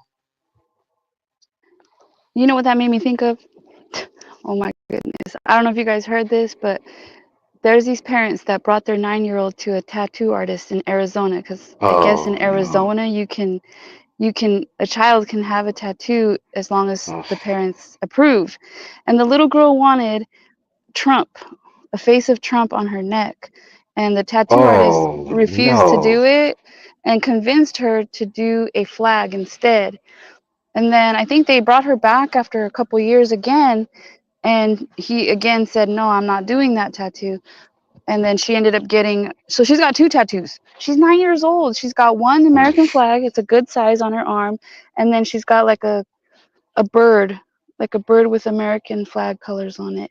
I'm thinking, what, that little girl 10, 20 years from now, she may not feel the same way. Yeah, She's that a is child. crazy. I mean, in my opinion, that's an example. If you want to have a debate about who's allowed to have children, that's a perfect example to talk about in a debate like that. I mean, wow, that's insane. That's I got insane. I got some radical ideas about that, bro. I'm sorry.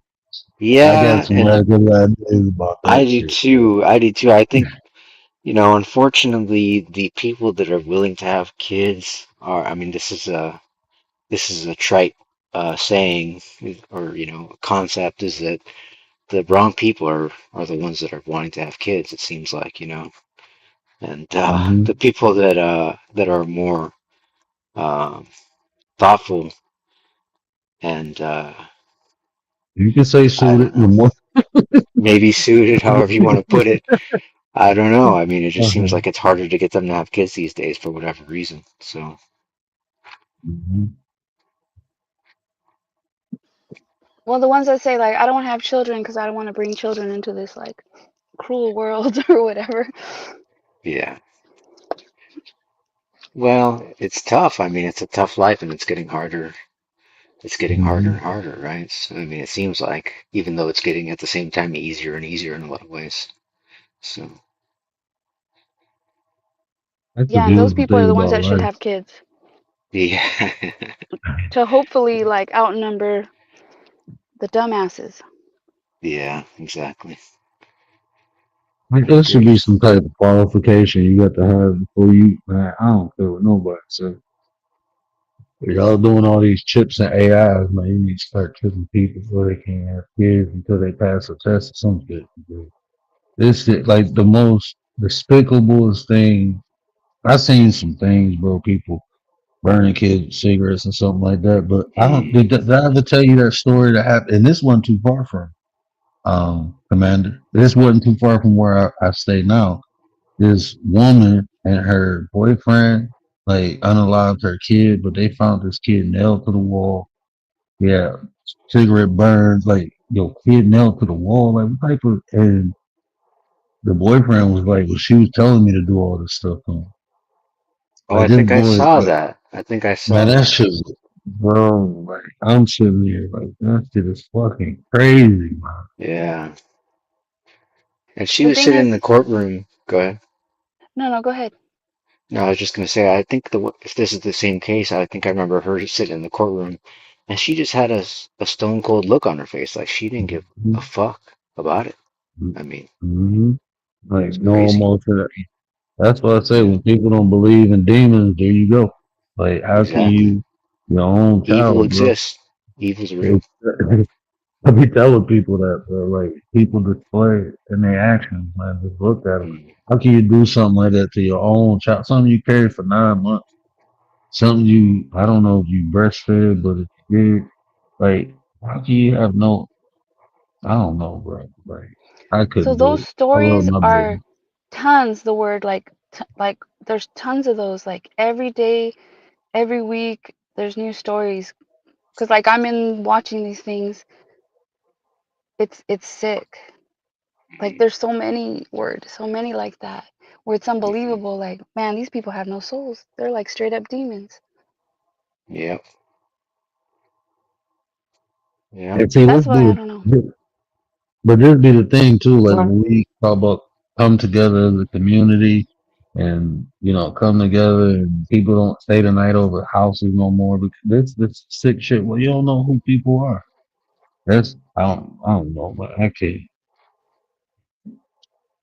I don't know, man. It takes time to uh, build with people, like get comfortable with people, where you know.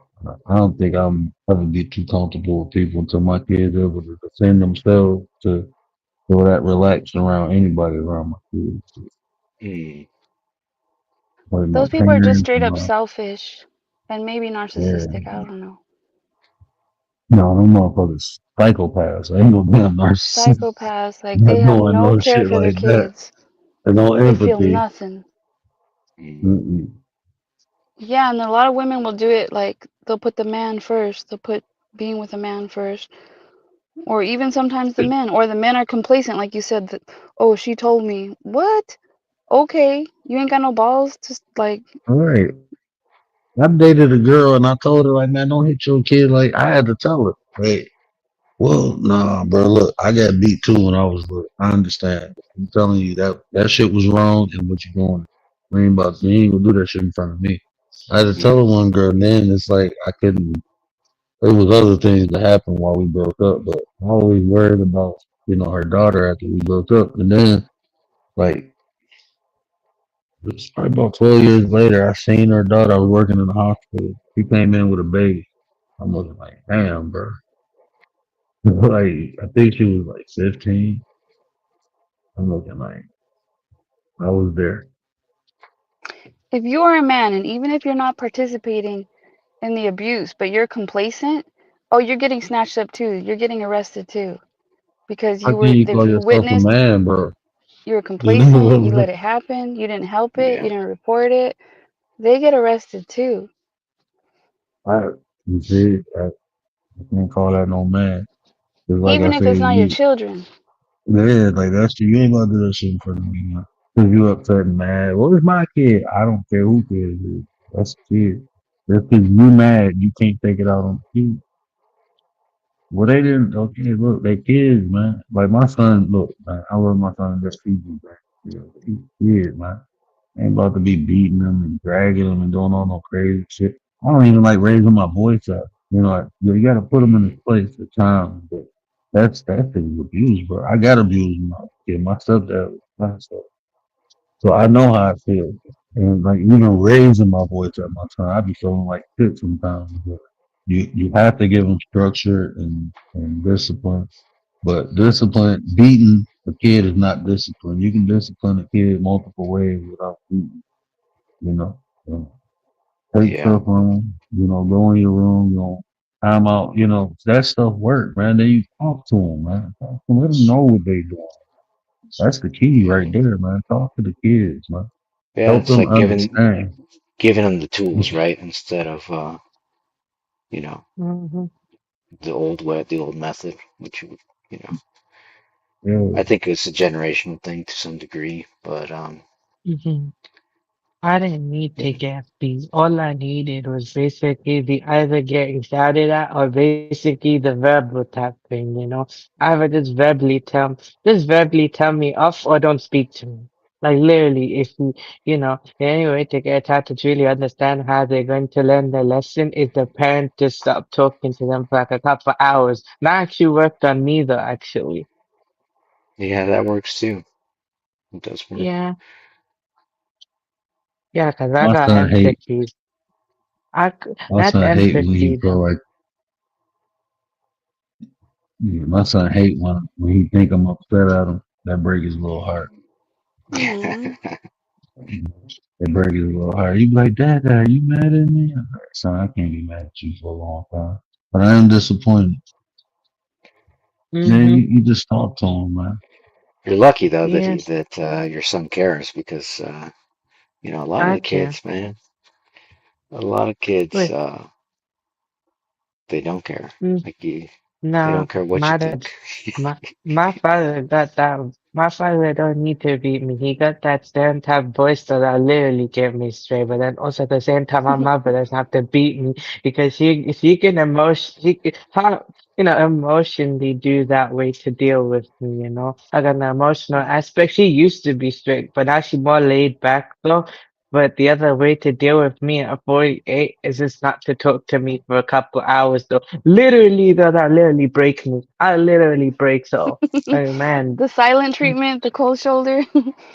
No, not the silent treatment only. It's like, nah, she just won't talk to me for a couple hours though. You know, she's just like, look, don't talk to me. Yeah, Or she's or upset. basic or basically what she'll do is make this face that will literally make me say like, wow, did I really mess up? No, Mm, the that face look, that that look in the eyes. yeah, the disappointment face. So let me stop being black. I'll be saying bye for like an hour and a half. Man, Good night, we'll y'all. be on Good night, here. nine. We'll be on here another hour and that. I mean, because my wife Middle Eastern, I said I don't know who do it the worst, black or Middle Eastern. We take an hour, she take an hour and a half. So, It's the but Southern man, Okay. hey, goodbyes. Baba, please feel free to come back over and hit the link anytime. But a great Yeah, for conversation. I sure. look forward to having many more. Yeah, it Um, was a pleasure. I'm Bro, I'm ready to pick your brain because I know you got a lot of information in there, and I hope you feel like this is a place you can share that. Do you got a channel? No, I don't actually. No channel, nothing to promote or nothing. Okay. If you ever want to start one and you want to get the practice of speaking or whatever, feel free to hit Hmm. this link, bro. All right. Definitely. Thank you. Yeah. For Good to sure. meet For you all. sure. Good to meet you too, bro. Good night, Baba. It was nice talking to See you. you. Good night, Yeah, Riaz. Or I likewise. good know, day, Riaz. okay, same here. It's morning time for Riaz. Good day, Yeah. mate. Appreciate you, young Riaz. Appreciate you, young brother. Thank you. Thank you. All right, y'all. Good night, word. See ya. Good night, Commander. Good night, man. Appreciate y'all. Hey, great conversation, man. Shout out to Baba. Shout out to Riyadh. Shout out to Commander. Shout out to y'all in the chat, man. Really appreciate it. Dope conversation. Yeah, man. I don't know if I'm gonna be back tomorrow. I'm gonna start working on some stuff. It's like 2 shows already. So, like I said, this was just more of a freestyle. This something that was tickling my brain. I am gonna do that membership only video. So definitely check that out. I'm gonna get that probably. If I don't come on tomorrow, I'll do that tomorrow night. It's gonna be a members live. Can't catch it live. It'll be under the membership. We'll talk about that dream, man. We'll talk about that dream. But yeah, it's a couple other shows. Uh, couple other shows I want to tap into. But y'all know what I always say: care about how you feel. These are conversations to build nations. And if I say anything that resonated with you, do me a favor: hit that share button. Tell somebody. Help me spread the word. But until next time, we out. If I can find the thing, here we go. Here we go. What up, Nine?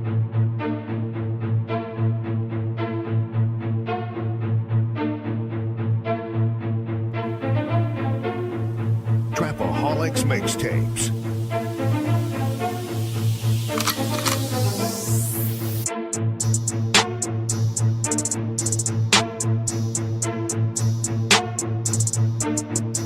As the 9% and word would say, make a better you, a better us.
Who do you think you are?